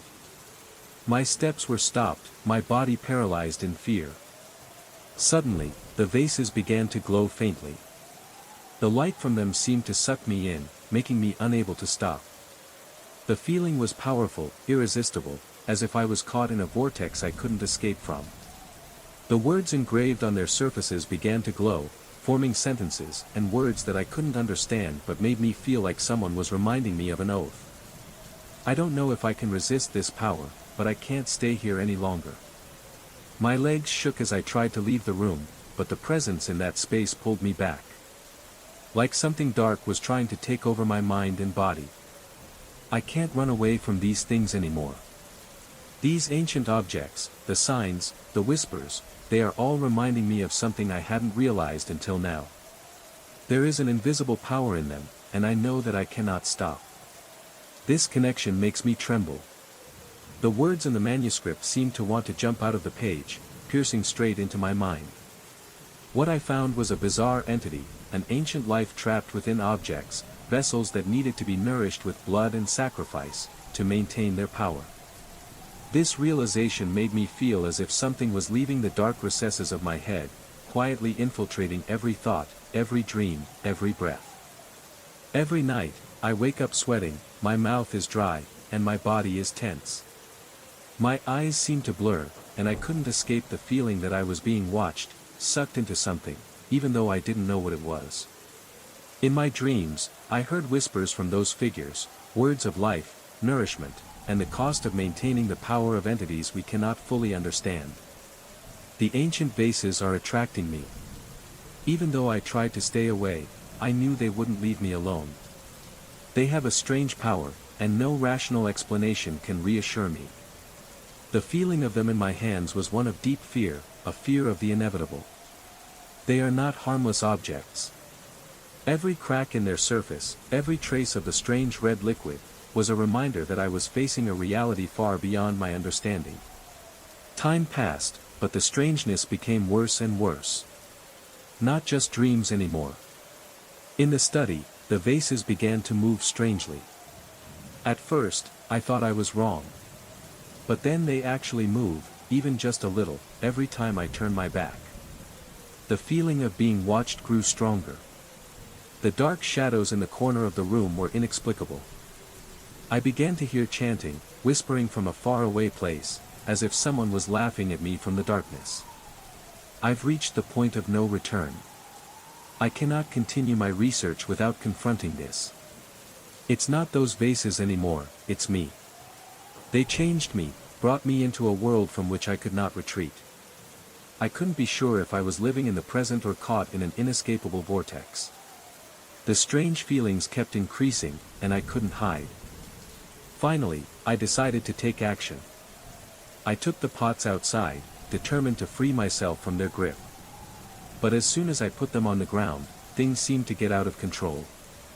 The red stains appeared again, even though they hadn't touched the ground at all. A soft scream rang out from behind me, and I turned around, only to see images of faint shadows surrounding me, strange shadows that I couldn't understand. That was the moment I realized I couldn't get out. These entities don't just exist in vases. They existed inside me, in my mind, and they would never leave me alone. I have come to terms with the fact that I am no longer the only one in control of this life. Everything has changed, and I don't know if I can get back what I lost. Although I tried to stay calm, with each passing night, the strange phenomena became more apparent. Shadows moved through the space, whispers seemed to be looking for attention, every time I turned around, they disappeared. But I felt their presence, almost could touch them. One night, while I was studying documents, I heard a rustling sound, as if someone was turning the pages of a book behind me. Turning around, I saw nothing, but the feeling was enough to make me shiver. The red liquid continued to leak from the jars, and I couldn't find the reason. There seemed to be some life in them, something awakening from ancient memories, from symbols on their surfaces, images and sounds that I could not explain. Every time I look at the vases, I feel drawn in, as if they are calling to me, pulling me into a world I cannot fully understand. Every time I got close to them, I felt my breathing quicken, my heart beat harder, as if I was in the middle of a nightmare I couldn't escape from. After a week, I couldn't sleep. Every time I closed my eyes, I saw strange images, figures holding torches circling an altar, chants echoing in the air like an ancient curse. Each dream pulled me into a dark space, where souls were waiting to be nurtured. I began to feel as if I was part of these rituals, and that the price of keeping me alive was to feed these entities. One night, while I was sitting alone in my office, I noticed that the vases were no longer in their original positions. They have moved. Not a little, but probably a long piece on the table. I tried to explain it, telling myself that maybe I hadn't been paying attention and had moved them without remembering. But I know I'm lying. These pots have power. They changed not only their position but also the surrounding air, as if they were penetrating my every cell. I can't stand it anymore. One day, I decided to do something to end it all. I burned my documents, the notes and translations of the jars, the ancient rituals, and the terrifying prophecies. But as soon as the fire started, I felt like someone was watching me. A creepy coldness, like something was waiting for me beyond the wall of the room. The pots continued to leak liquid. Every day, I realize that I cannot escape them. Every step I take, every sound I hear feels like part of an invisible trap. Whether I leave or not, I still feel caught in a vortex that I can't escape from. The dreams keep coming, and I can't stop. The last time I faced them, I felt like I was no longer myself. Those entities had taken over me, and I was just a part of their story. Those sounds were unlike any noise I had ever heard. They were sighs and cries, echoing in the quiet space as if someone was walking through a wall. And sometimes, between the rapid breathing and the constant trembling, I heard soft whispers, like a plea or a warning. I couldn't tell the difference. Each of those whispers seemed to penetrate my mind, making me feel enveloped by something beyond my understanding. Those souls, they're trying to communicate, trying to ask me to give more. I began to realize that, no matter what I did, those pots could never be completely extinguished. It seems they have eaten deep into my soul, stuck to me, leaving a scar that cannot be healed. Every night, when I turned my back on them, I felt as if they were silently calling to me, like invisible arms reaching out from the vases, calling me to turn back and continue this dangerous journey. Fear has become my companion. The more I stay away, the more I feel their presence, more clearly in quiet moments. I began to think that perhaps this was part of my destiny, something I couldn't escape, couldn't undo. And in those moments, I felt a part of me agreed to accept this, even though I knew that I would pay a high price for that acceptance. My daily life gradually became a series of uneasy moments, where every move, every breath felt like someone was watching me. Every time I leave the wooden house, I feel as if I'm hiding from something that I can't escape from. Those jars, with their power, ate away at any hope I had of a normal life. And as I continued to live, continued to work, I couldn't help but feel that I had been marked, had become a part of that dark story. To deal with this confusion, I started spending more time in the office, researching more about what I had discovered. But with each passing day, the strange signs became clearer. The more I studied, the more I felt like I was gradually losing my sense of reality, as if the presence of those spirits had gradually seeped into me, making me a part of what I had studied. And in those moments, I knew I couldn't escape. Ultimately, I realized that I was caught in an unstoppable cycle, one that I had unintentionally created for myself. These vases, the souls within them, were not simple objects, but parts of a terrible game I could not quit. The more I learned, the more I felt that they were drawing me on a journey I couldn't stop, a journey to a place I didn't know if I could escape. The only thing I can do now is face them, face those souls and find a way to end this cycle. But do I have the courage to face what I am about to face? These questions still haunt me, and as I continue to live, I know that my story is not over. The presence of those vessels, those ancient spirits, still haunts me, and I cannot escape them. But that peace did not last long.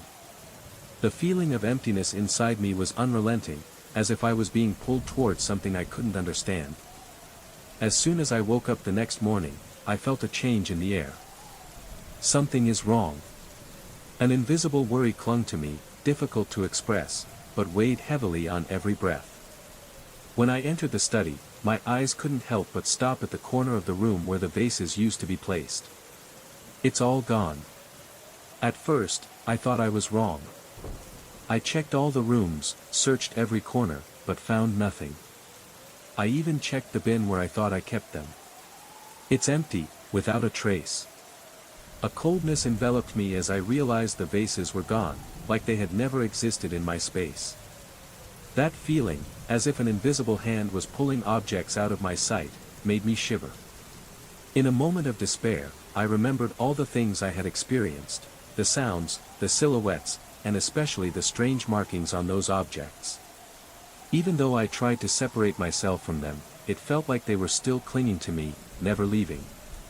I did what I thought was right, but something deep inside said I wasn't finished, that I'd done something worse than I thought. Fear seeped into every fiber of my body. I felt the presence of spirits, as if they were approaching from the darkness. Outside, the air suddenly became heavy, especially at night. Every passing breeze seemed to carry whispers from lost jars, threats of what would happen if I didn't do something to change. While searching for relief, I recalled memories of spiral patterns, bizarre images I had seen when looking at the markings on the surface of the vase. Those images still haunt me, and I know that they are more than just objects. They are possessors, things that exist beyond human understanding, drawing me into an eternal nightmare. At this point, I don't know what to do. Part of me calls for me to face them, to end this cycle, but another part of me fears that every action I take will only make things worse. As I faced my darkness, I felt I was on the brink of something more terrible than anything I had ever imagined. And I don't know if I can run away forever. However, I still cannot rest assured. It feels like an invisible shadow is always chasing me, making me unable to relax even for a moment. I can't help but feel that those spirits are nearby, always existing on the sidelines, waiting for a crack into my life. With just a blink of an eye, I can feel their presence in the space around me, as if they are always present when I let my guard down. One day, while I was sitting in the living room, a slight noise from the corner of the room made me turn around. My hand immediately tightened, my eyes never leaving the darkness. It was only a small sound, but it was enough to make my heart beat faster. It seemed like every silence had a terrifying connotation, and sometimes I even felt like I was waiting for some sort of appearance from those shadows. There are nights, in the quiet loneliness, I feel a strange feeling. The vases seem to exist in my thoughts, even though they are buried. I remembered the sight of them, the cracks in the clay surface, the dark red liquid flowing out, and the chanting that I couldn't get out of my head. Even though I've done everything I can, I still can't deny their presence, and sometimes I wonder if I've completely destroyed them or am just temporarily suppressing the appetite of the souls within. I tried to learn more about those artifacts, but every time I researched them, horrifying memories of them came flooding back, making it impossible for me to concentrate. The documents I found only made me feel more uneasy, because they did not provide any further answers, only making me more suspicious about the truth behind those objects. Is what I feel real or just an illusion caused by stress and fatigue? But deep down, I know that a part of me still can't let go. Memories of fear and stress still haunt me. Just a small noise, a strange light, I feel my body tense up, as if something is waiting outside. And I can't help but wonder if someday, those souls will find a way out. Could they find me, no matter what I did to try to escape them? A lingering feeling of depression and fatigue still exists within me. I couldn't stop thinking about those jars, about the curse they carried. The feeling of being watched never left me. And even though I tried to bury the memories of them, they still existed silently in my mind, reminding me that my nightmares were not over. The truth that I was afraid to face had not yet been revealed, and I could only wait for what would happen next. But then, the more I listened closely, I realized that the sound was not normal noise. It was clearer, and strangely enough, there was a rhythm to it, like a whisper. That voice became clearer and clearer. I strained my ears, trying to understand, but even though I listened again and again, I could only distinguish soft whispers, like prayers, as if someone was trying to communicate from a faraway place. I turned off the recorder immediately, my heart filled with doubt and confusion. Could this recorder be defective? Or do those noises come from some other source that I cannot explain? Everything inside me started to mix up. I've heard so many stories about haunted artifacts, objects that time cannot erase. But I, a professional musician with reason and skepticism, cannot let myself be drawn into bizarre fantasies. 2 hours 35 minutes and 59 seconds, however, it cannot be denied that the appearance of the tape recorder changed the atmosphere in my room. The air became thick, heavy and vague as if covered by a strange layer of dust that I couldn't see. I couldn't escape the feeling that something was watching me, every second of every moment, whether from behind the tape recorder or from the silence surrounding the room. That night, as I tried to sleep, those voices echoed in my head again, no longer a coincidence. They grew clearer, closer and closer, as if they were calling to me. I tried blocking those thoughts by wearing headphones, but every time I stopped listening to music, the sound continued to exist in the quiet space of the room. The next day, I went back to the tape recorder, this time determined to get to the bottom of it. I decided to record an audio clip, testing this machine. But this time, when I played it back, the sound wasn't just noise anymore. The voice on the tape was a clear warning, a hoarse voice, as if something was warning me not to continue. The words were unclear, full of eerie tones, as if warning of an inevitable end. I couldn't escape the feeling of horror when I realized that this sound was not random. Apparently, this recorder is recording the voices of someone, or perhaps something, that no one wants to hear.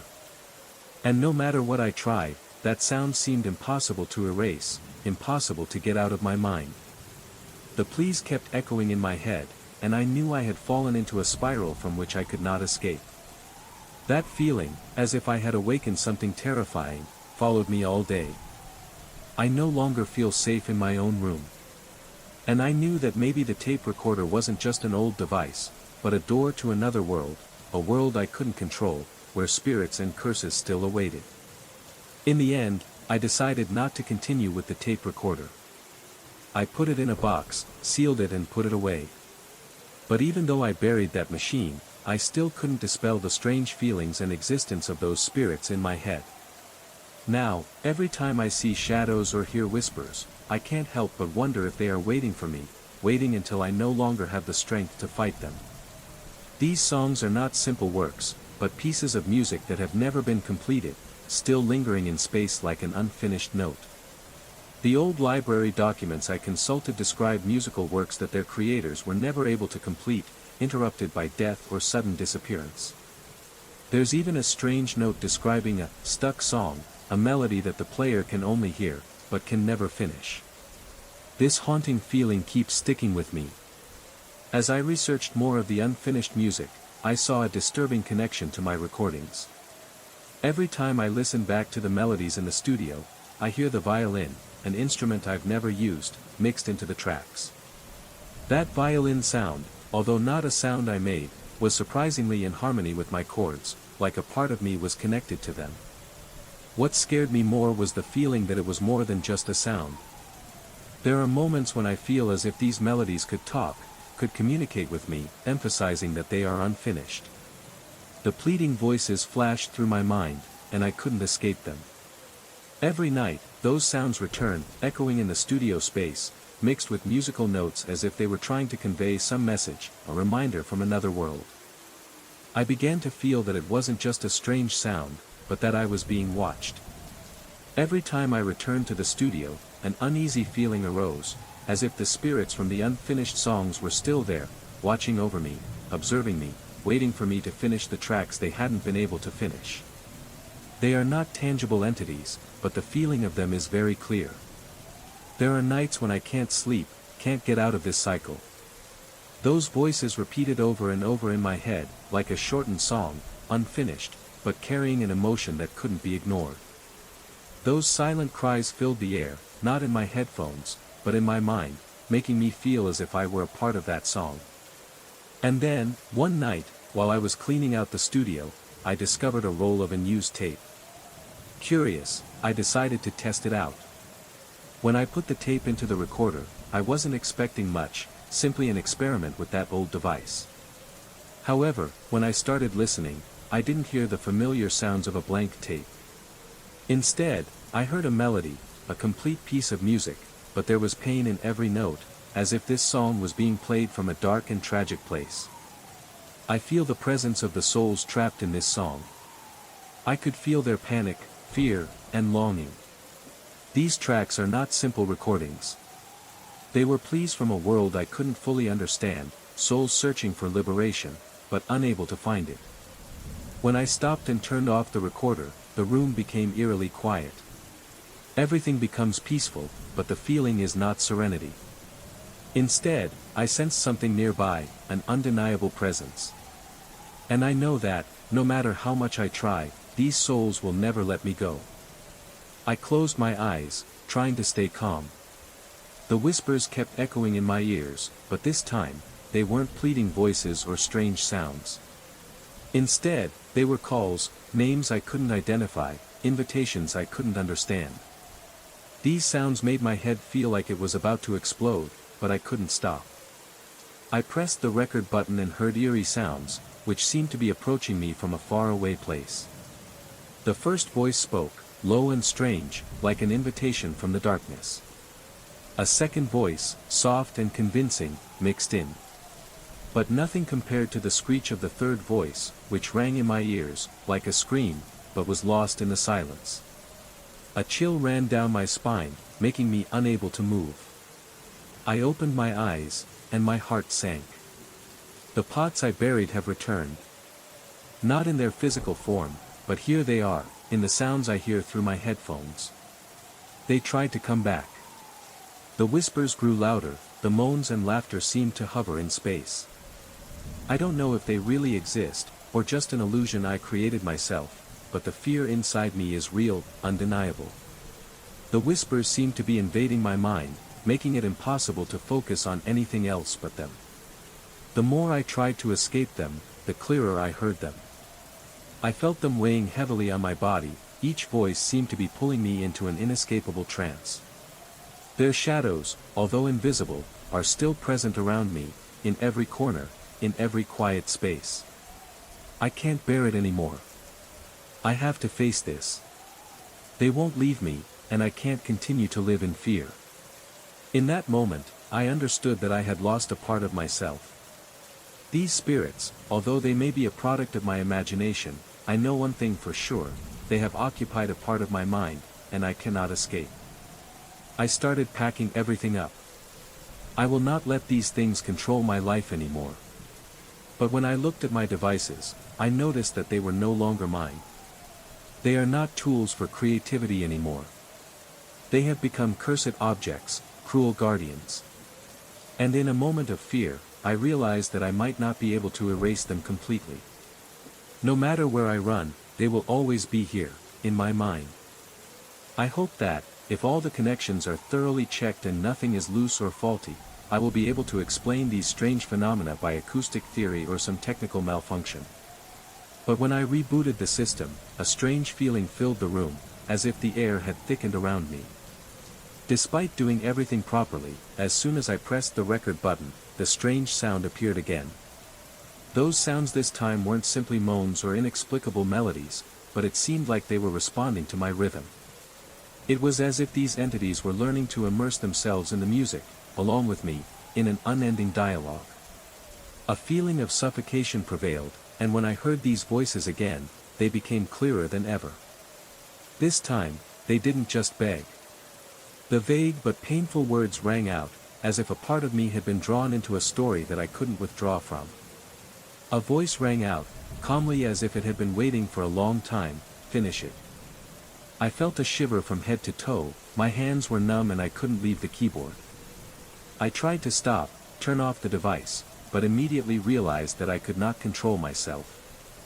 The sounds continued, as if they had reached a frequency that I couldn't resist. The more I listened, the more I felt these voices had a hold on me, forcing me to keep recording, to keep completing a never-ending work of music. An intense fear enveloped me when I realized that what I was doing was more than just creating music. I'm linked to something I can't control. I stopped. A severe headache hit me, as if I was being separated from reality. The voices in my head became clearer and clearer, as if they were speaking directly into my mind, no longer through a tape recorder. "We won't leave you alone." These words rang out so menacingly that I couldn't breathe. Feeling like I was losing control of everything, I started packing up my equipment and everything related to music. But as I looked at the tape recorder that had been left on the table, I couldn't help but feel an urge to turn around. Those whispers still lingered in my head, an unforgettable sound, urging me to continue. Part of me wants to forget it all, but I know I can't. These spirits, or some entity, have invaded my mind and my life. No matter how much I leave or try to hide, they will not leave me. Everything I do, every sound I make, becomes a part of them. Something I couldn't simply give up. The voices will continue to echo in my mind, and I will never be free of them.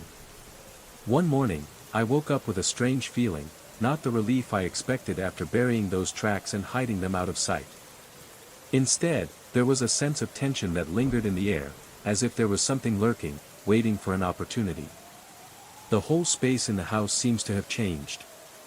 Even though I was certain that everything was over, an inexplicable unease still clung to me, as if those spirits were waiting. I can't escape thinking about them. Every step I took, every sound around me, I felt a presence beyond my vision. The voices, though indistinct, were still present in the quiet moments. I closed the studio door, locked everything, but even sitting in the living room, I still felt that watching, that tension in the air. I looked towards the attic, where the works and tapes were left behind. Is that where they will be waiting? That feeling continues to haunt me. I can't stop thinking about the things that happened, and there are times when I wonder if I really could have avoided them. In the end, I can only hope that I have truly buried those things deep enough, that I have temporarily silenced their so-called calls. But sometimes, on quiet nights, I can't help but wonder if they're still there, just out of my reach, waiting for the moment when I reveal myself once again. There is no reasonable explanation for what I experienced. I cannot confirm exactly how these spirits entered my world, or whether they actually exist. But I can't deny the feeling that I invited them into my life, and now, they still lurk somewhere, like a ghost that never truly goes away. And no matter how much I try to leave everything behind, I know that a part of me will forever be tied to what happened.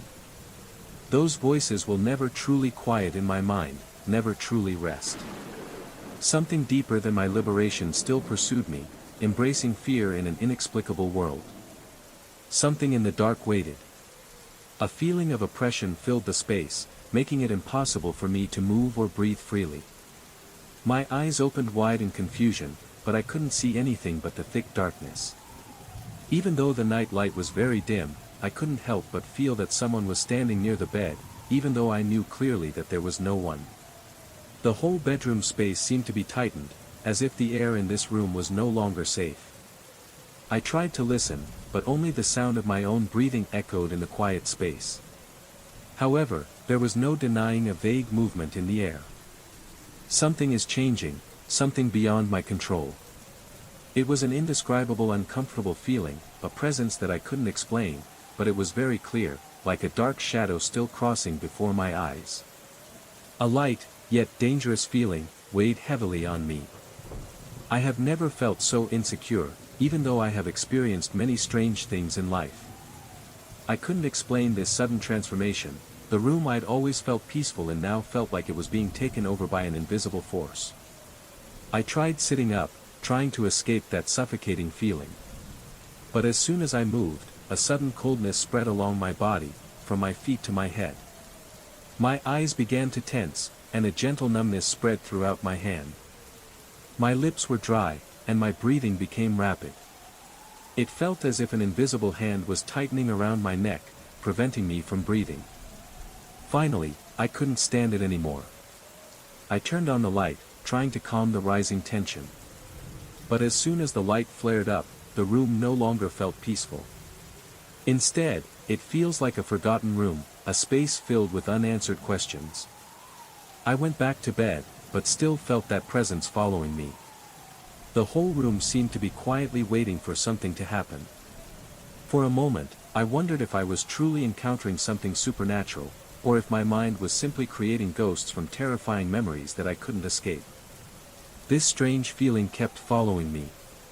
Although I tried to convince myself that there was nothing strange, that all of this was just a product of anxiety and work stress, the feelings were very real. Unexplainable shadows lingered, and I couldn't escape the haunting. Ultimately, I knew I couldn't live in this fear forever. I have to face what's happening, whatever it is. But the rest of me can't help but wonder, will I ever be able to escape this presence, or will it always follow me, never leaving me truly at peace? The answer still hasn't come, and every night, when the darkness returns, I can't help but feel that my story isn't over yet. His eyes were unlike anything I had seen in a living person. They were so bright, so sharp, as if the light within them reflected a profound understanding of this world that I could not have imagined. It was like he was looking through me, probing every corner of my mind, as if he knew everything about me, about what I had done and what I was about to do. I can't move. All I could do was look back into those eyes, trying to understand why he was in my room, why he was present right now. Every step I tried was a fight with my own body, an invisible force that made me feel frozen in place. His footsteps, since he appeared, have been something different. They don't make sounds like regular steps. Instead, they were like the sound of silence repeating, as if the space around him seemed to cease to exist, leaving only a moment trapped in time. A shiver ran down my spine as he took another step towards me. The entire space around me seemed to be squeezed tightly, as if this room had become a trap, a space from which I could not escape. I wanted to turn away, but his eyes still held me tightly, unable to let go. I felt as if there was a strong pull pulling me closer to him, as if I couldn't break this connection, whether I wanted to or not. My lips trembled, and I felt a breath catch in my throat. He opened his mouth, but no sound came out, as if his words were stuck somewhere in space. Yet, the words still resonated in my mind, clearly and intensely. "We've been waiting so long," his voice whispered through my mind, making me feel compressed, as if there was no space left for any other thoughts. This feeling of not being able to escape grew stronger and stronger, as if I was trapped in a mess that I couldn't explain. Everything inside me screamed, telling me to move, to escape that gaze, but my body didn't respond. There was only fear rising in waves. I wanted to scream, I wanted to run, but I couldn't. His eyes never left mine, and now I realized that not only was he looking at me, but I was also caught up in his gaze, unable to escape. Finally, I couldn't hold on anymore. I turned away and ran out of the room as if I could escape the darkness. But when I crossed the threshold, I felt a strong pull, like someone was holding my collar, pulling me back. This feeling was unbearable, and I stopped and turned back to look towards the room. But he disappeared. The room was now empty again, with no sign of any presence. Only a silent, heavy space remained. And I realized that I couldn't be sure whether he was really there or not. The feeling is still there, but only the shadow of a vague memory. The footsteps are no more. The eyes that looked through me had also disappeared. But I can't forget that feeling. It wasn't just paranoia, it was a real feeling, a presence that I couldn't explain. That still haunts me, making me feel like I'm always being watched, always monitored by some incomprehensible force. That question still lingers in my mind: can I really get out, or is this all just the beginning of something even worse waiting ahead? He just listened to me without giving any advice, his eyes sparkled wide. Worry and awkwardness. When I continued talking about the changes in the house, he just nodded without saying anything else. Finally, he quietly suggested I seek help from a professional, but I detected hesitation in his voice, as if he himself wasn't sure what I was going through. That feeling, that no one could understand, continued to torment me. With each passing day, I felt myself losing more and more control. This house, which I once called a refuge, has now become a trap. Every night, when I close my eyes, I feel a presence next to me, right next to me in the darkness. Strange sounds and faint images always appear, things that cannot be explained, as if this house has a life of its own, and those figures are buried memories, waiting to be revived. I started to move away from my studio, not daring to come into contact with audio equipment, not daring to put my hands on any guitar. Those sounds, those whispers, those voices echoing in the empty space of the studio, keep haunting me.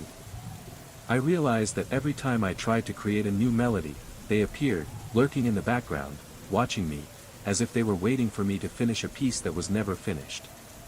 I have tried everything to get rid of them. I changed my living space, ignored unanswered calls from friends and family, and silently fought my fears.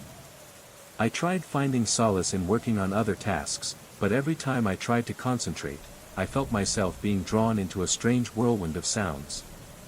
The images in my head were no longer imaginary, they are living memories of the inexplicable. Last night, I woke up cold, and I couldn't shake the feeling that something, some entity, was still close to me, closer than ever. Those voices, although no longer emitting clear sounds, were still there, in silence, waiting for a moment to return. Whenever I feel safe, I become aware of a new shiver, a soft sigh in the air. Ultimately, I chose to face my fears, a decision that was not easy. I can't run away from what I've opened anymore. The sounds, the images, all have become a part of me. And I realized that I couldn't separate them from myself. I must live with them, or they will destroy me from within. That feeling of numbness is a painful acceptance. And in that moment, I realized that my story had never ended. I couldn't move, couldn't scream. It felt numb, as if I was being forced to face something inevitable, something that was waiting for me. My heart pounded in my chest, each beat felt like a punch, tearing through the fragile silence of the night. I struggled to breathe, but even when I opened my eyes, everything around me was still dark, aside from the dim light of the night. Suddenly, I heard a soft sigh next to me, almost imperceptible. That breathing sound was strange, as if someone was standing right next to me, their warm breath blowing against my skin. They were so close, and I felt a distinct presence, something cruel, not of this world. But when I looked at the empty space next to me, there was nothing. There was only darkness, as if it was all an illusion. I wanted to get up, escape this suffocating feeling, but my body didn't listen. I just lay there, bound in indescribable fear, unable to do anything other than hear that breathing sound, hear those footsteps walking slowly, approaching little by little. Something beyond my control, yet clearly present. Finally, I couldn't stand it anymore. My eyes opened wide, but I only saw darkness, no sign of that presence anymore. The atmosphere around me was no longer heavy, and the feeling of fear began to ease, if only a little. However, I know I didn't escape it. It's still here, lurking in the dark corners of the house, watching me, waiting for me to open the door for it again. The following nights, I couldn't sleep. I turned back to look at the changes in the house, every little detail, every unexplainable mark. The house is no longer my refuge, but a place where things that cannot be erased are buried. Those silhouettes, those footsteps, those breathing sounds, all haunted me, reminding me that I couldn't avoid it.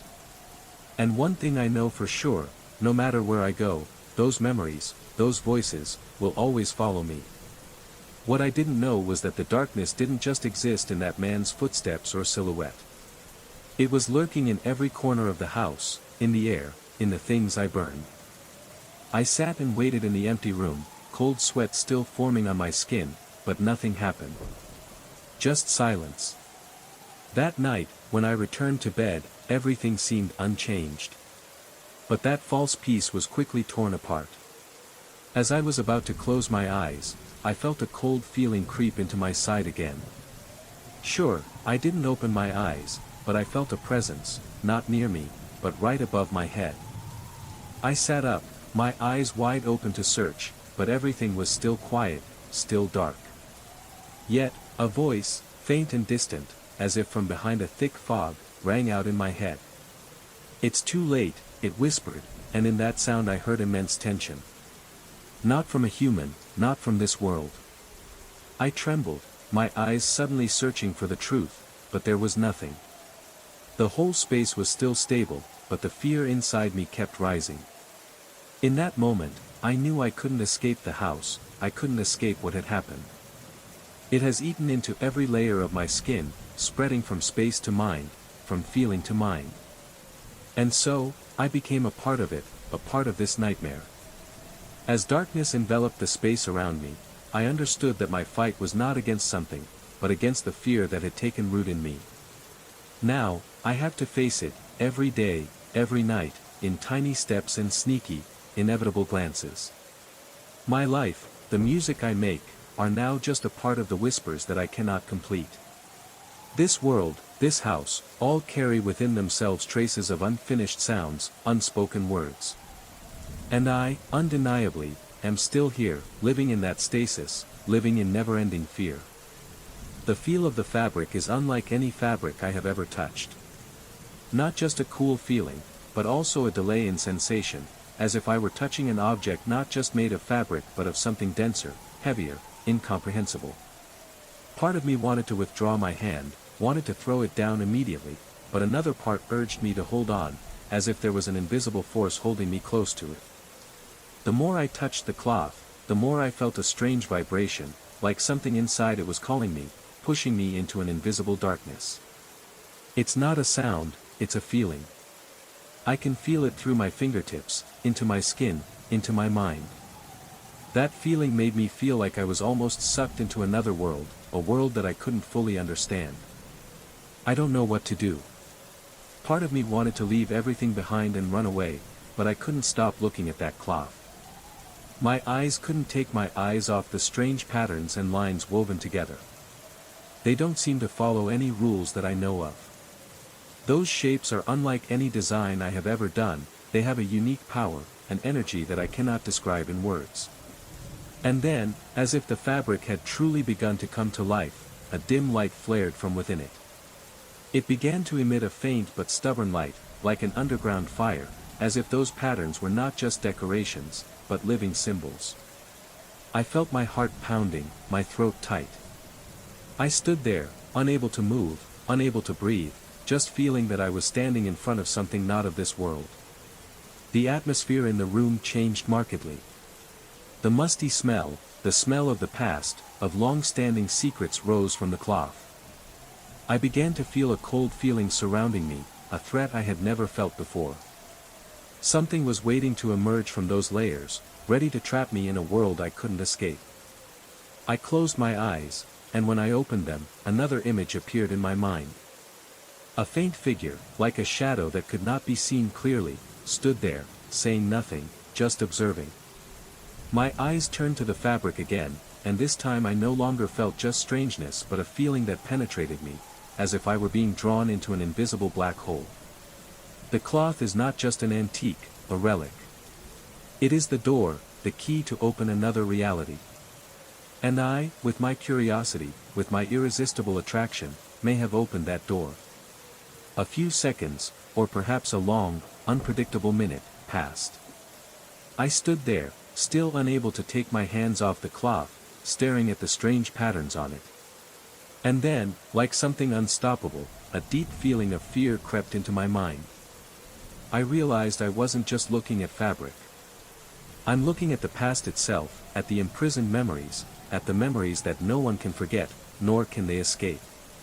The feeling of being drawn into the fabric is more than just an unconscious attention. It was as if I was being dominated by a powerful force, pulling me into another reality where there was no escape. I felt heavy in my body, as if the space around me was changing, twisting and transforming, swallowing everything I knew. In a moment of despair, I realized that this cloth was more than just an object. It is part of something larger, something that has transcended time and space, something that has existed for a long time and has never truly gone away. The patterns on it were curses, sealed memories, forgotten souls, unfinished memories that I couldn't understand. And then, as a sign of the end, I heard one last whisper, a whisper from a faraway place, from a reality I couldn't reach. The fabric opened like a door, taking me into a space I couldn't return to. Because when this door opens, there will be nothing left but emptiness, and the price will be my soul. I woke up from a dream, or perhaps from a nightmare. My home was no longer a safe haven, but became a place haunted by unexplained secrets. I don't know if I can escape, but one thing I am sure of, once I have looked at these memories, there is no way to go back, no way to close the door that has opened.